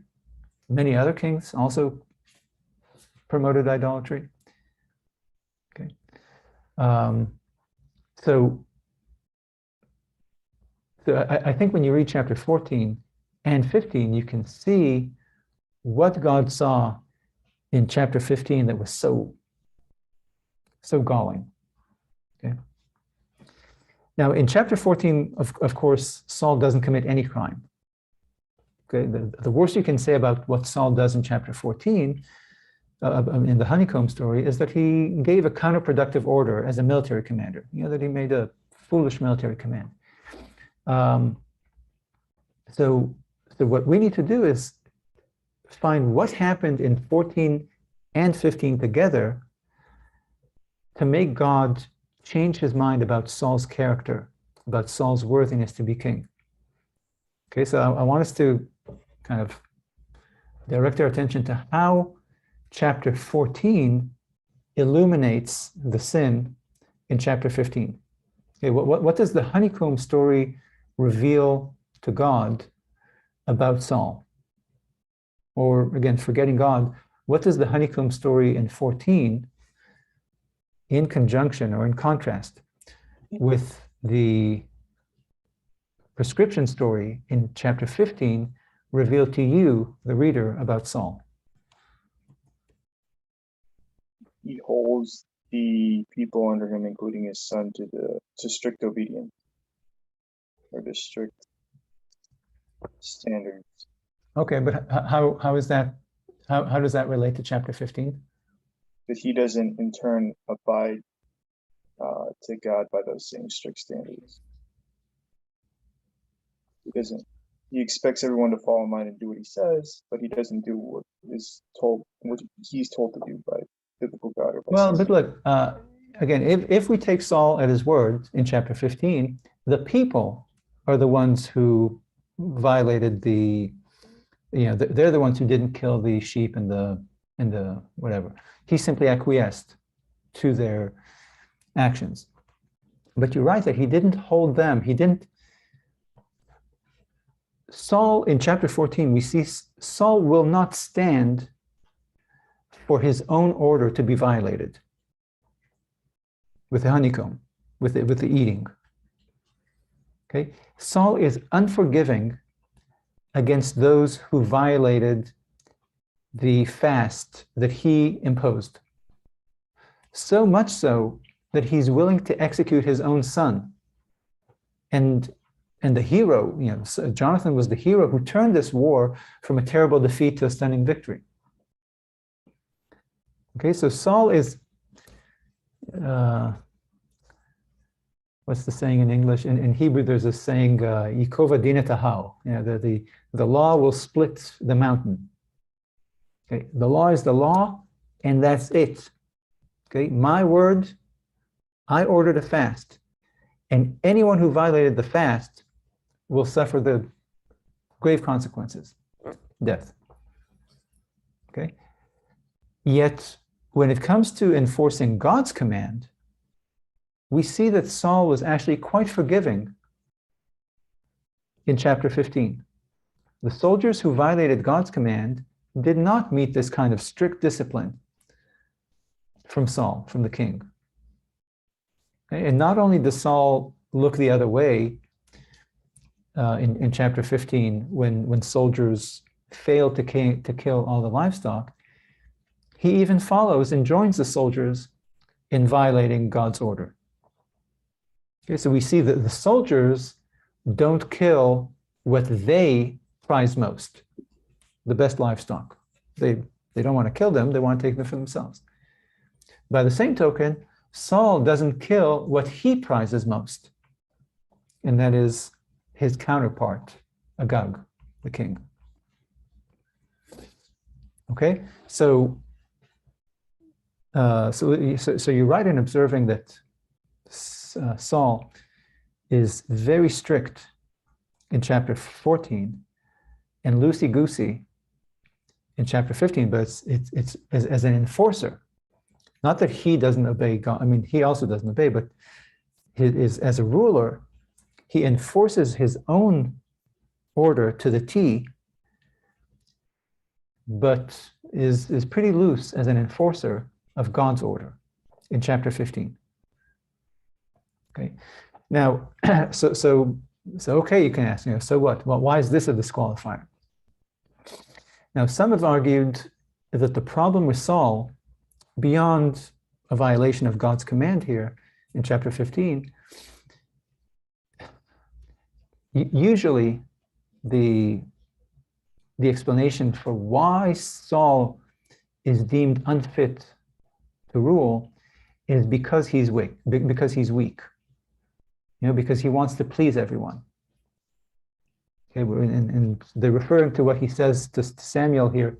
The people wanted it, and therefore I acquiesced to them, which harkens back to chapter 13 too.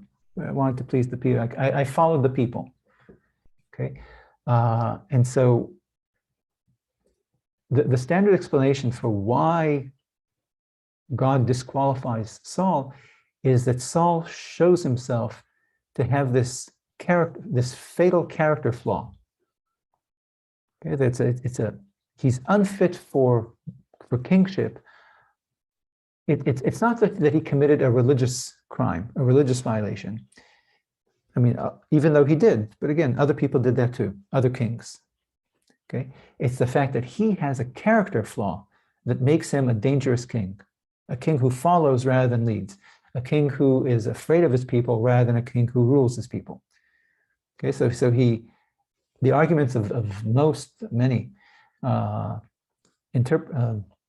commentators is that what is revealed here is that Saul lacked leadership qualities, which is again very dangerous in a king.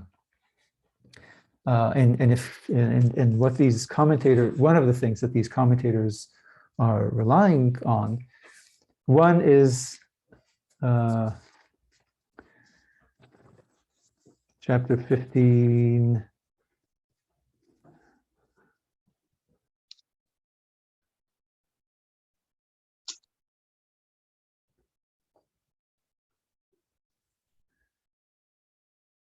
Where is it? Where he says that he followed the people. Oh, here. So chapter 15, verse 15. Okay, that the people had mercy or kind of spared the cattle and the sheep in order to give it to God, to sacrifices to God. And then verse 17, Samuel tells Saul that this was a failure in leadership.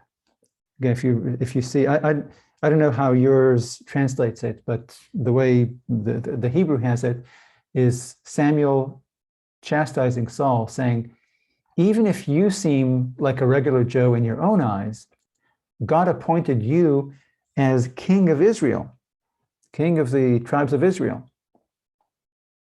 Okay, and then these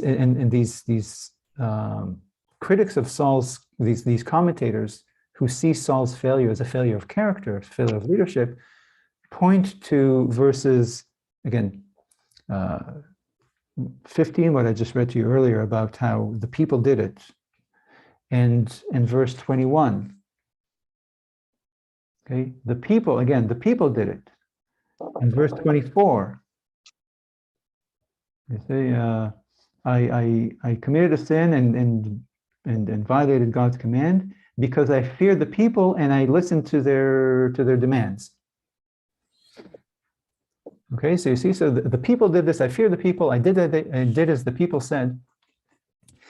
And so these commentators, these critics of Saul's character, tie this all the way back. You know, they say we've seen this character flaw ever since we were introduced to Saul. When we saw him hiding among the equipment. Okay, he's shy. He's not an A-type personality.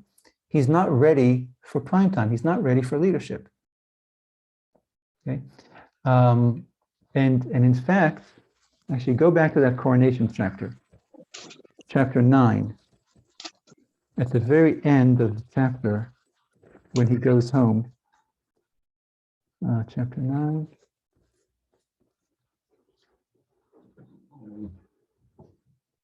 Oh, sorry, chapter 10, let's say maybe. Yeah. chapter 10, the last verse of chapter 10, verse 26. Are you there? Yep. I Okay, have Saul also. so he's coronated, and then so he's coronated in a public ceremony this time. This is after he was hiding in the equipment, in the baggage. And then what in verse 26, 27? Saul also went home to Gibeah, accompanied by upstanding men whose hearts God had touched. But some scoundrels said, "How can this fellow save us?" So they scorned him and brought him no gift, but they pretended not to mind him. But wait, they scorned him and didn't bring him a gift, and then what? They pretended not to mind. He pretended not to mind. Yes. Yes. Yeah. Okay. Yes, Well, here in Hebrew it says, and he accepted this silently. Okay. So they humiliated him in public, but he didn't punish them. He accepted it. Okay. So these critics point out that we've seen this character flaw in Saul since the beginning. He's shy. He's retiring. He is humiliated in public and doesn't punish these people who are humbling him in public. And then everything we just read beyond. Okay, where he's afraid of the people he's following, he's not leading, and everything else. He's and this is where these critics see the connection. Again, these commentators who see Saul's problem as a character problem, this is where they see the connection to what happened in chapter 13. Okay, the soldiers were deserting the army, and therefore I went ahead and offered the sacrifices. Okay, so again, he didn't act like a king. He didn't have the leadership qualities to command or to inspire the soldiers to stay in the face of a dire situation. Okay, of the Philistine army amassing and Samuel failing to come and get God's blessing for the war. Okay.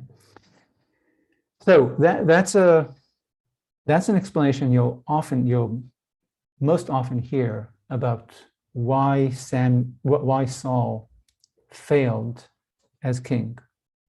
Why God removed the crown from his head to David's, because of this inherent character problem, which we saw at the beginning and gets worse and worse.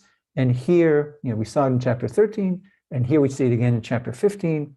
He makes the soldiers commit a sin because he's following everything. Makes the soldiers commit a sin in chapter 14, and does this violation in chapter 15, etc. Because again, he's afraid of the soldiers.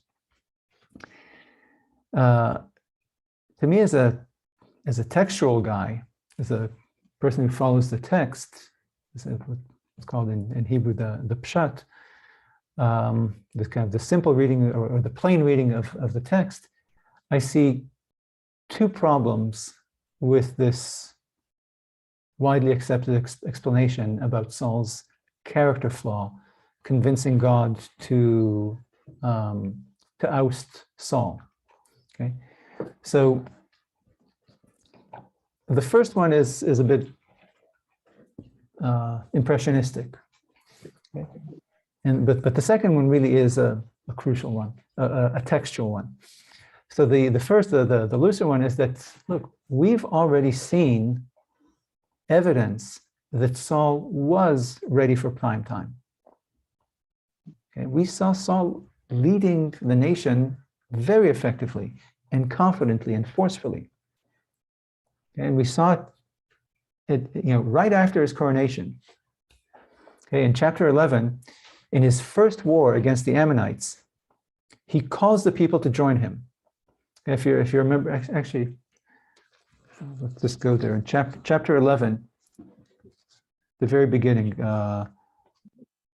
chapter 11, 4. When the messengers came to Gibeah of Saul and gave this report in the hearing of the people, all the people broke into weeping. Saul was just coming from the field driving the cattle, and Saul asked, "Why are the people crying?"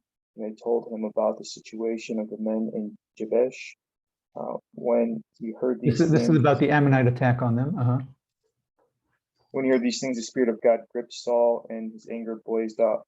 He took the yoke of the oxen and cut them into pieces, which he sent by the messengers throughout the territory of Israel, with warning, "Thus shall be done to the cattle of anyone who does not follow Saul and Samuel into battle." Right. Terror Look, from the Lord fell yeah. upon him. So he's plowing the fields. He's the king. The people come and tell him about this outrage, and he is gripped by fury. He cuts his 2 oxes into 12 pieces, sending one to each tribe. And in response, 330,000 men show up. Okay, this is the largest army. This army that Saul leads here, is the largest army that the Israelites ever fielded up to that point in the Bible. And he then leads them into battle, wins a spectacular victory, grinding the Ammonites to dust. Okay? Seems like a strong leader. And he's certainly a strong leader in the honeycomb story in chapter 14. Okay? Showing that his personal authority commanded strict compliance among his men. Not one man violated his order, except for Jonathan, who we're told didn't hear the order. Okay, so even though the command of the fast is quite onerous, all the people follow it because his authority is that threatening or that impressive or that commanding. Okay,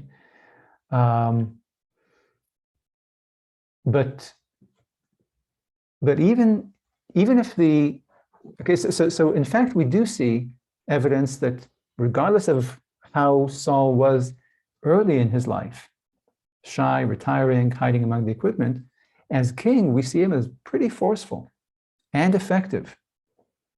Okay, Saul is a primetime leader and a great warrior, very successful warrior.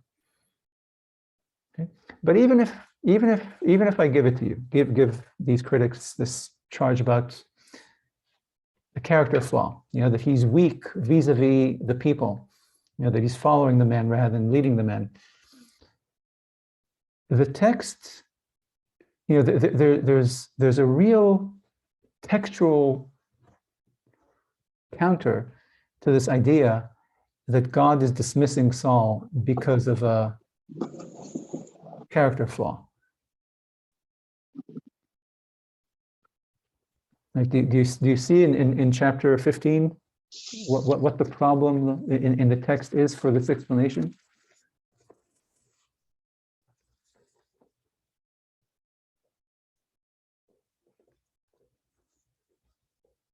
He continues to muster the troops and go into battle and defeat the Amalekites. Yeah. Wait, see, look,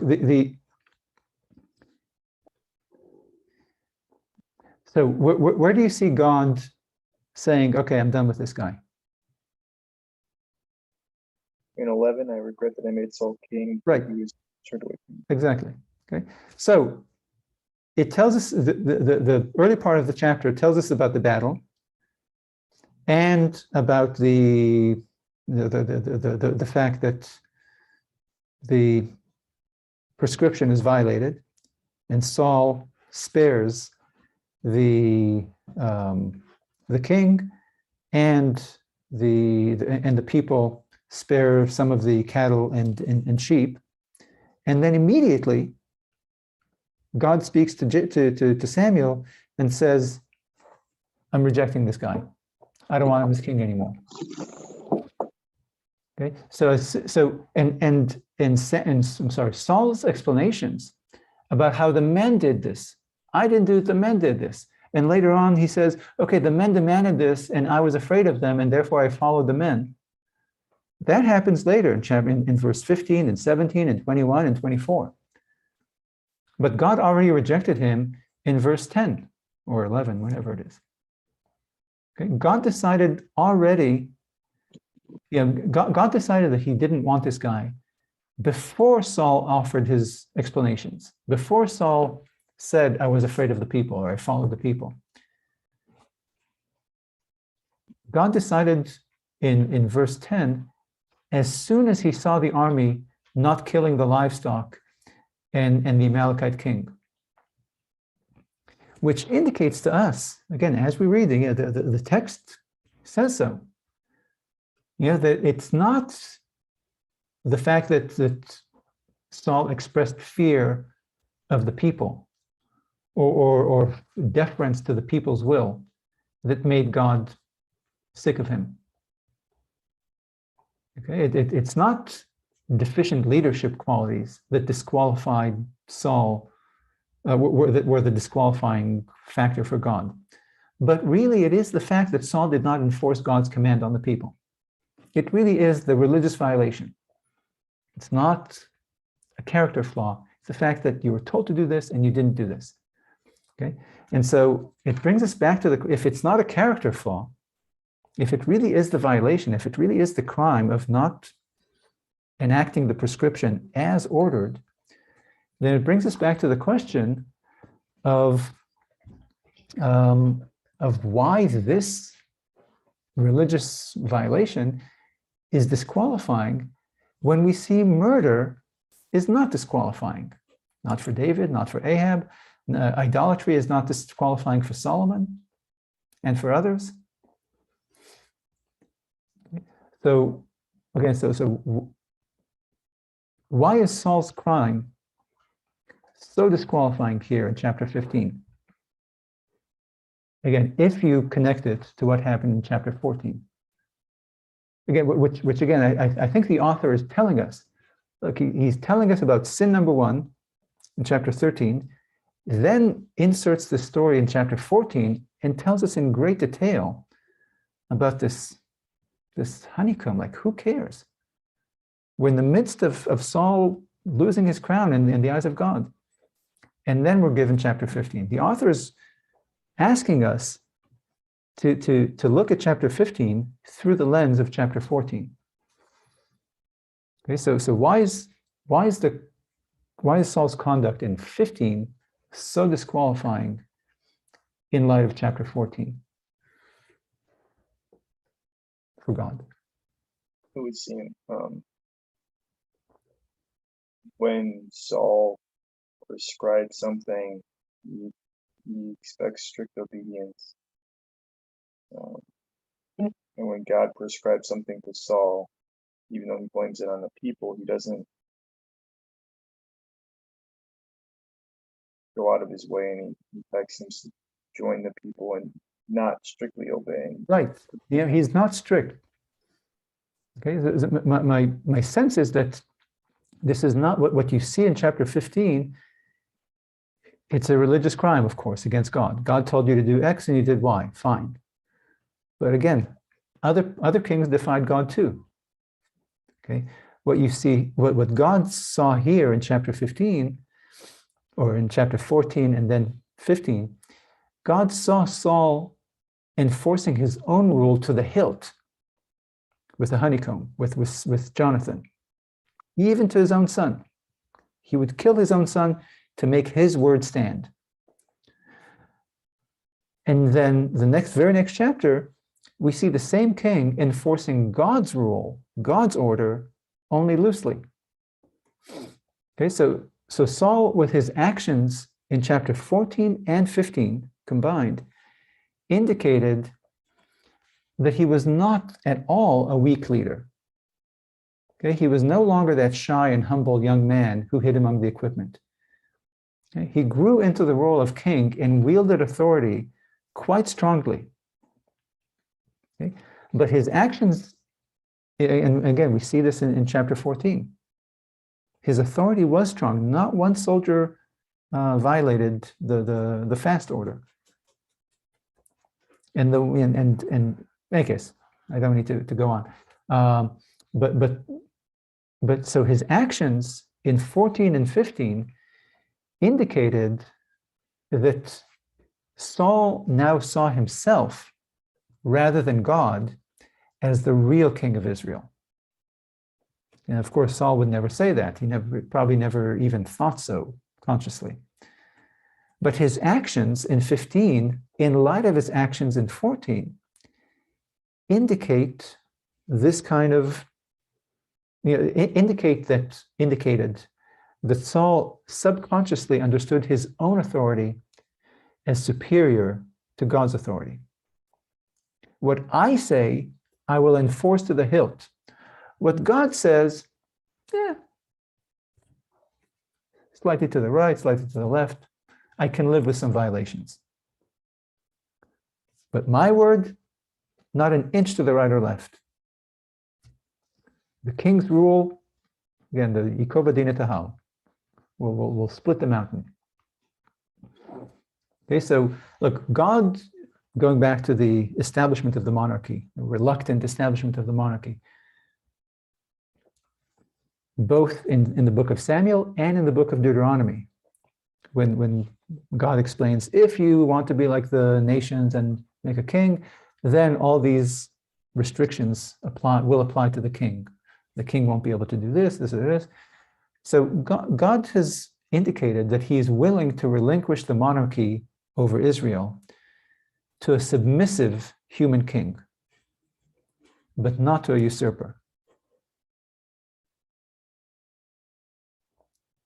That's my understanding of this long and detailed honeycomb story in the middle of Saul's two religious failings. That makes sense. Yeah. And it solves this mystery of like, why have such a long story about this honeycomb? Like, why is this important? And again, the Bible is very terse. Okay? And if there's so much attention, so much space, so many verses given to a story, it must serve some sort of function for the author. And it requires us to ask, what's the author trying to get us to see? And again, you see this story sandwiched between these two big chapters, 13 and 15. And in any case, I think the author is calling on us to understand chapter 15 in light of chapter 14. Okay, so much for question number one on why God is replacing Saul. But before we move to the second question of what moved David to do what he did, one last point on Samuel. So Samuel is going to exit the story, and all that will be left is Saul and David.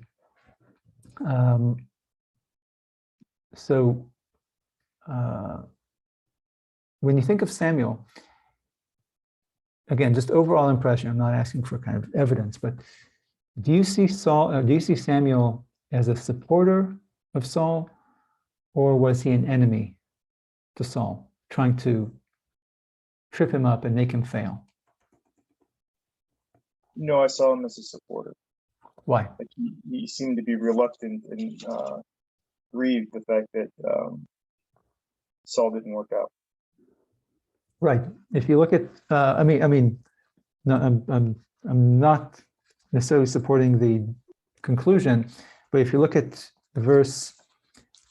chapter 15, verse 11, when God tells Samuel that he's rejecting Saul, it says, and it bothered Samuel, and he lamented or cried out to God all night.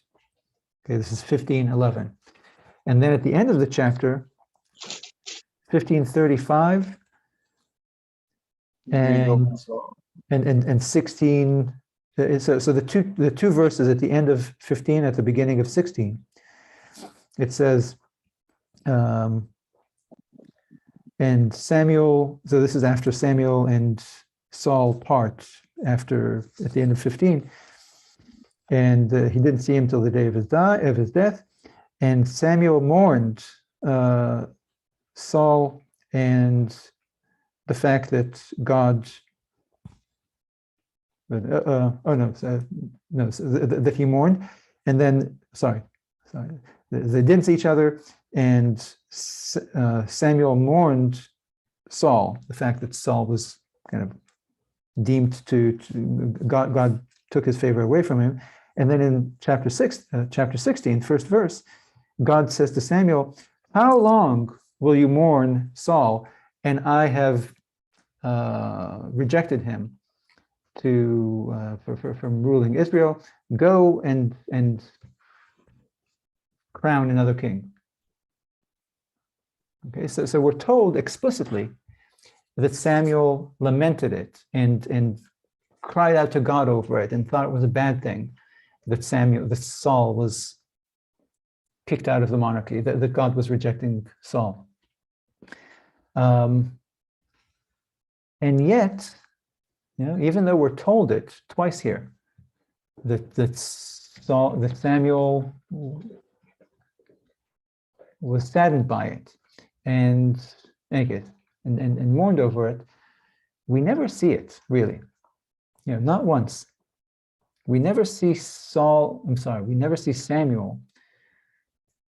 helping Saul out. In fact, we see Samuel seemingly tripping him up on a number of occasions. Most egregiously, the question, you go back to chapter 13, why did Samuel do what he did? Okay, so we're told in chapter 13 that Saul gathers 3,000 soldiers, and against him come 30,000 Philistines, plus another 6,000 cavalrymen. Okay. So confronted with these numbers, Saul's troops start deserting. Again, hiding in the caves, among the thorns and rocks, in the tunnels and cisterns. And some of them crossed the Jordan River into Gilad and Gad, into Transjordan.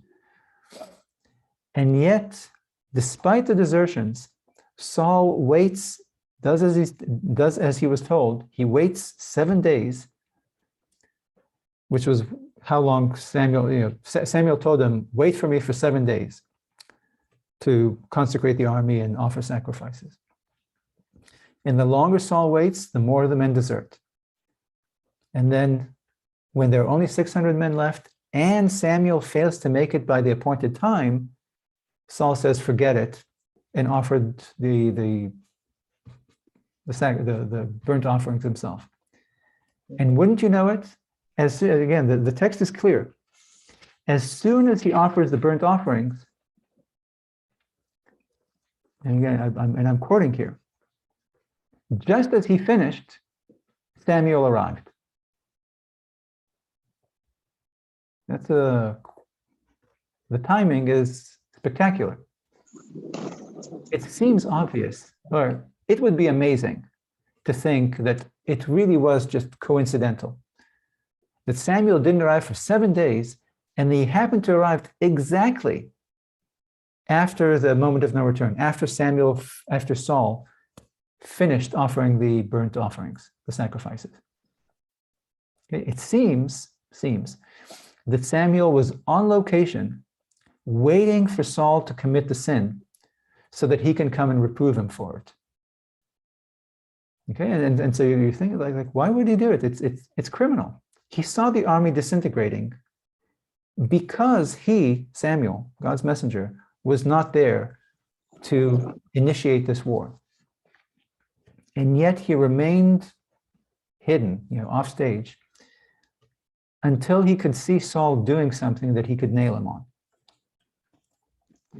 So again, it might have been really, the timing could have been just spectacularly coincidental. But assuming that he really was there waiting, kind of like the marshmallow test, the marshmallow test with the kids? Yeah, the scheme theory, right? You just wait, you don't take the marshmallow, you get another marshmallow, but they always take the marshmallow. Yeah, you first of all, you put your iPhone and tape it. And then you tell a kid, I'm leaving for the other room, don't eat the marshmallow or the chocolate. And then you wait to see how long it takes the kid to be overcome with temptation and snatch it. So it seems that this is what Samuel was doing here. He was waiting to see Saul, if Saul would lose heart and go ahead and do the deed. So again, if the timing really was just spectacular, then fine, can't help it. But if it was a test, if Samuel was waiting in the wings to see Samuel screwing up, what could his motivation have been? He didn't want a king from the first place. He just wanted to see the king fail. Right. Okay. So that's one motivation. Okay. That he was tripping Saul up on purpose. Maybe Samuel was angry over his own demotion. When the people said, "We don't want you to judge us. We want a king," or maybe the fact that the people rejected Samuel's sons. Okay, your sons stink. They're corrupt. They're bad. We want a real king. Maybe he was angry over replacing the kingship of God with the kingship of Saul. Okay. But okay, so that might be the explanation. But if he did do it in order to trip Saul up, to make him fail, then why are we told by the biblical author that that he cried out to God and that he lamented God's decision? Okay, so like, again, we're asked here to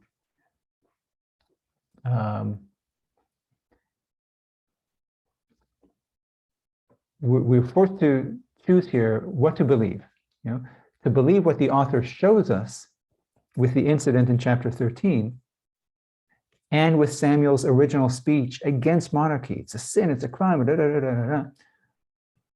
or what the author tells us with these verses in chapter 15, where we're told that Samuel actually lamented and cried out to God over Saul's rejection. Okay, so what do we believe? What we see with our eyes, or what we're told by the author? And we have to believe, we believe the author because the author is the author. But we also believe our eyes. We can't make sense of it. Why is he lamenting when he's the one who tripped Saul up? Okay. So what else could it be? Okay, like what could solve this? If he was trying to trip him up, if it was some sort of a test, and that he lamented the result of the test. That he laments that a good man went down in his attempt to thwart kingship. Yeah, okay. I didn't think that kind of more kind of about the kind of the inability of even a good man to live up to the standard, to the role of king. Maybe also what I was thinking, and again, it's not that I even believe this necessarily myself, but maybe it's a solution to this problem that we see one thing with our eyes and we hear something else from the biblical author. But maybe it was a test in the same way that we saw Gideon being tested with cutting down the army. And maybe in chapter 13, maybe God wants to see if Saul can trust God enough to go to war with only a handful of soldiers, like we saw in Gideon's war, where God said 300 soldiers against, 30,000 or so Ammonites? That's enough, because I will win the war. I, God, will win the war. Manpower has nothing to do with it. Okay. The problem with that explanation, that solution, is that we're not told. It's speculation. The text doesn't tell us. Okay. In the Gideon story, we're told explicitly that God was shaving down the number of warriors on purpose, and we're told what that purpose was, because God wanted to make sure that the people will see that God won this war, not Gideon, not the soldiers. Okay, but here in chapter 13, the author doesn't even hint, doesn't suggest that the shrinking army is part of God's design. So, look, I when I ask the question, I really am asking the question: where do you stand on this? Do you believe what you see, or do you trust what you see in Samuel's conduct, or do you trust what you hear about Samuel's lament from the biblical author? Okay, so I don't really get what's going on here. I can't decide if Samuel is a friend or a foe to Saul. I mean, I see a foe, but I'm told that he's a friend. I'm told that he lamented Saul's fall from grace and argued against it, argued to God against it. So again, I don't know how to solve this. Maybe Samuel was conflicted. Okay, maybe Samuel had that anger over his demotion, anger over the affront to God with establishing the monarchy in the first place, angered by the demotion or rejection of his own sons, and therefore was against Saul in part of his personality, but then on the other, he was helping him and feeling for him and rooting for him. I don't know. Maybe Samuel was a foe, but he was putting on an act to, again, it's a problem. I really don't know. And by the way, we'll see yet another thing that we need to consider, another scene of Saul and Samuel in next week's readings, or maybe the week after, when Saul raises Samuel from the dead, and the ghost of Samuel, like he's about to fight this terrible war, this very dangerous war, and Samuel, on the eve of war, Samuel's ghost comes to him and basically cuts him off at the knee, and telling him, instead of, again, inspiring him, encouraging him, or whatever else, he is saying, you're going to lose, and you're going to die, and your sons are going to die tomorrow. And he's kind of angry and dismissive towards him. Okay, so again, so we see in all their interactions, I see at least, a foe. From the very moment that the people demanded a king until after Samuel's death with this ghost scene. And yet, I'm told that he was a friend or a supporter. So again, so I don't know. Maybe it is. Maybe Samuel is conflicted, or maybe we should trust the author and not our eyes, or trust our eyes and not the author. I don't know what to make of it. Yeah. Like what? So the only thing I can reconcile is that I don't know if this works out, that he's saying he's against kingship, but for Saul as a person. Yeah. But I don't. Yeah. Yeah. So No, he grieves for Saul, but he's working against a king.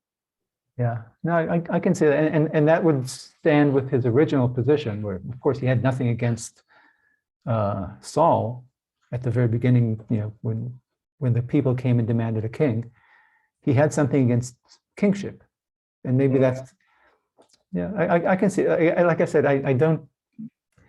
I have a hard time reconciling what I see and what I hear, but maybe that's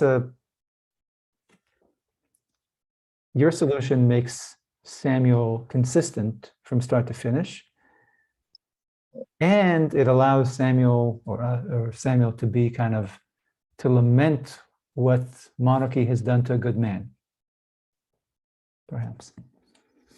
But look, what's inescapable is that Saul's coronation was a demotion for Samuel, and also a rebuke to him personally and to his sons. And that's one of the odd things about the book of Samuel.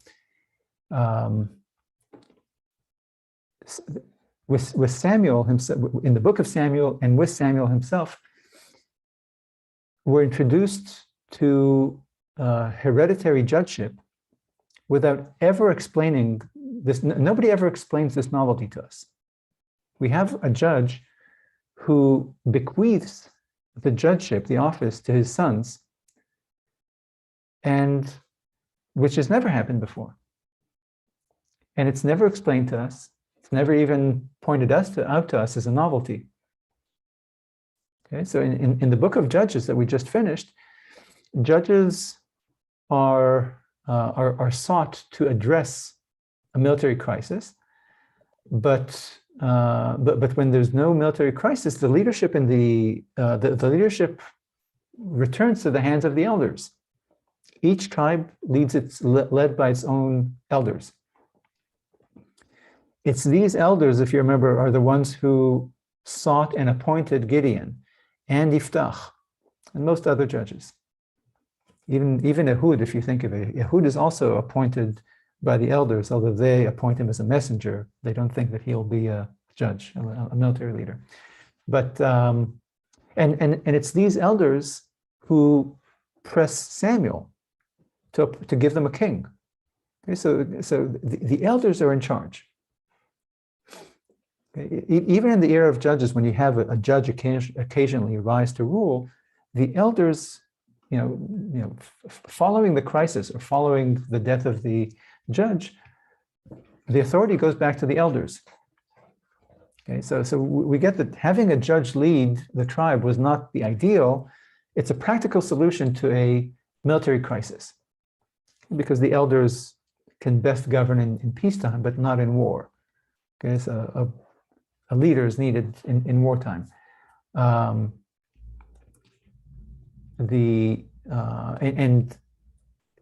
guess so after the judge solves the problem, he either stays on or he leaves, but eventually, after he dies or leaves, the authority devolves back to the elders until Samuel. Okay? Samuel in war and peace leads as a judge, fine, like others. But he intends for the judgeship to remain in his family in the next generation, which is something that's, again, should be startling to us, but it's not even commented upon. Remember, when Gideon was offered a crown, he said, "I shall not rule you, my son shall not rule you, God shall rule you." Yet Samuel does the opposite, setting his sons up to lead the nation after him. And so we have the novelty of a hereditary judgeship, and also we have the novelty of a judge who leads the entire nation, rather than just his own tribe or a small group of tribes, a regional group of tribes. Okay, so it looks like Samuel occupied a role that looks similar to the one that Saul did. Again, a national leader with hereditary rule. Okay, a national leader like Moses and Joshua, but hereditary like Saul, David, etc. Do you see what I mean? I do. Okay, so the appointment of Saul is, it is a rejection of God's monarchy and everything else, but also, look, Samuel operated in a way that, he's not called a king, but again, he's a national leader, unlike previous judges. He's more like Saul or Moses or Joshua, but unlike Moses and Joshua, he establishes a line. Okay, and so in this respect, Saul really kicks out Samuel in a, again, not similar way, but just like we see David's success as necessarily spelling failure and a demotion or rejection of Saul, by the same way, the success of Saul necessarily means a rejection of Samuel's line. Okay, which might explain at the very least, if we say that Samuel is conflicted, maybe that explains the conflictedness. Maybe it explains if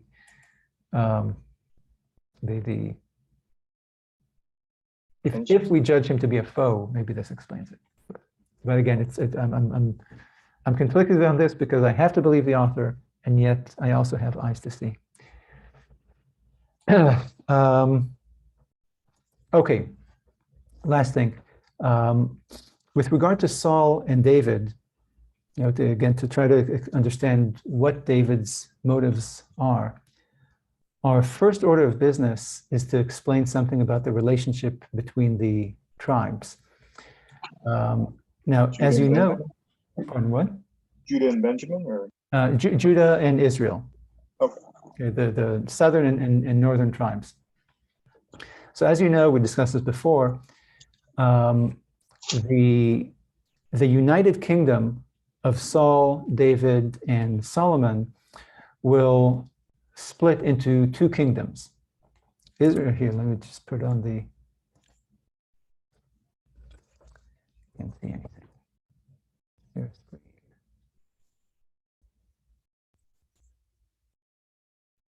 oh, actually, could you cover your camera?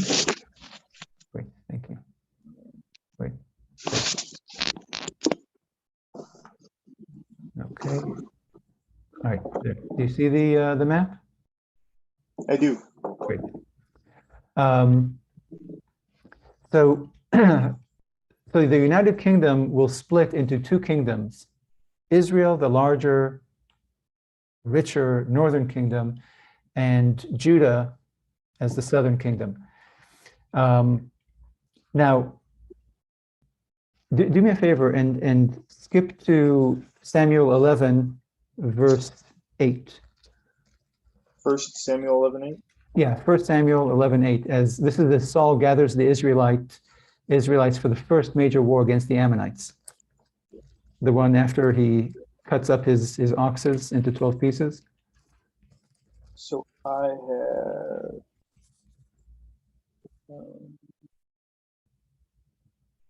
Saul mustered them in Bezek, and the Israelites numbered 300,000, and the men of Judah 30,000. The messengers who had Great. come. Yeah, very good, good. Okay, so it says 300,000 from Israel and 30,000 from Judah. Now flip to 2 Samuel chapter 2, verse 4.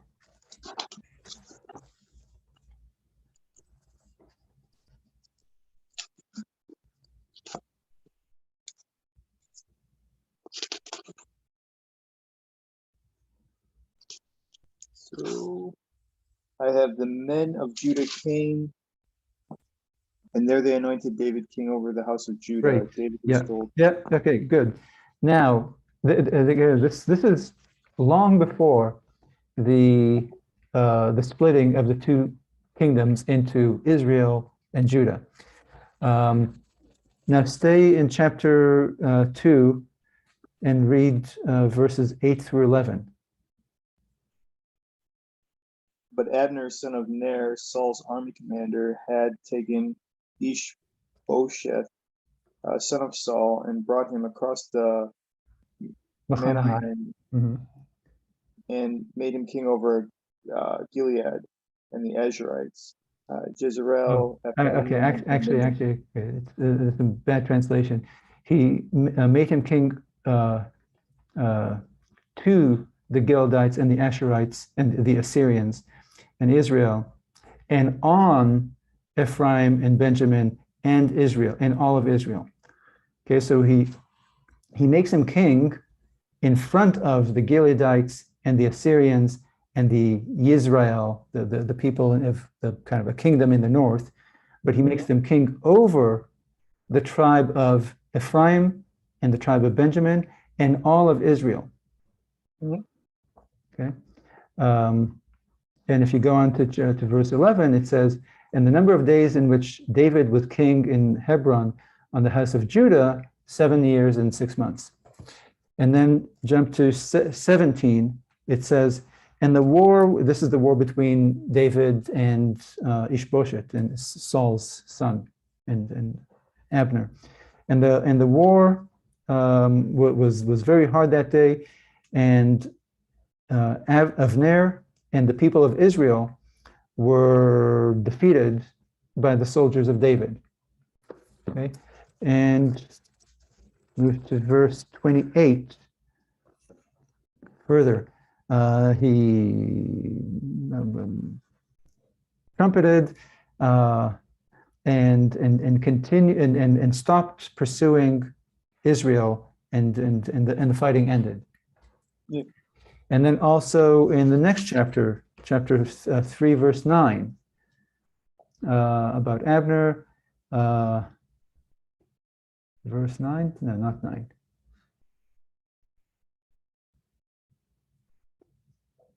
Oh yeah, sorry, verse 10, 9 and 10. To move the kingdom, to move the royal house from the house of Saul, and to bring up the house of David upon Israel and Judah, from Dan to Beersheba, to Beersheba. Mhm. And then verse 17, and Avner spoke with the elders of Israel to say, whatever about the rule of David. He's bringing them to support David as their king. Okay, so what you see here, and again, this is during the days of the United Kingdom. This is before the Civil War, before the secession, in which two different kingdoms called Israel and Judah are formed. We hear Judah, Israel, Israel, Judah, Israel repeatedly in the stories about Saul and David. We hear it again in the rebellion against in Absalom's rebellion against David. Okay, there's a clear differentiation between the regions, between Judah, which is the tribe of Judah in the south, and between Israel in the north. Okay, and basically, I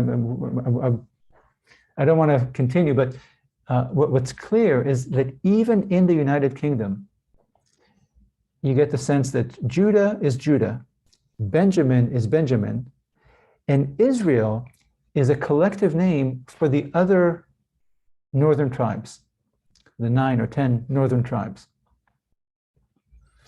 Okay, so look, we who know the post-David history of these kingdoms, we know this north-south split between Israel and Judah as a product of the political split that happens later on after Solomon, when the United Kingdom splits into two. Okay, what we see in the book of Judges and in the book of Samuel is that this regional differentiation actually long preceded that political schism. Okay? The northern tribes had a regional alliance and a regional orientation and a regional identity separate from Judah, the strong southernmost tribe. Okay? And this regionalism, this differentiation between Israel and Judah, explains the north support for Saul versus Judah's support for David. And after the civil war ends, after this fight between the house of David and the house of Saul ends in 2 Samuel, in the chapters 2 or 3, the north is brought under the rule of a Judean king, under the rule of David. But whenever we see internal tensions in this United Kingdom, in David's kingdom, it will always be along this regional line. Okay, therefore, again, like I said, Absalom's rebellion against David, Saul's war, or the war between Ishbosheth and Avner, Saul's camp after Saul's death, the war between them and David is a war between Israel and Judah. The rebellion of Absalom against David will likewise be a war between the northern and southern part of David's kingdom. And then David will have to suppress another rebellion right after Absalom. There's Shiva's rebellion, which again, Shiva leads the northern tribes, again, whereas David has the support of Judah, his own tribe. And this will be repeated after Solomon's death, when you have that secession by the northern tribes forming their own northern kingdom as rejection of Solomon's, kind of reflecting disapproval of Solomon and of his son. The point is that this eventual political split between the 10 northern tribes and the southern tribe, including the names Israel and Judah, had a long history as a regional and social division before the United Kingdom of Saul and David, during the United Kingdom, and of course also when that United Kingdom split in two. So I wanted to just kind of point your attention to this because this division between Judah and Israel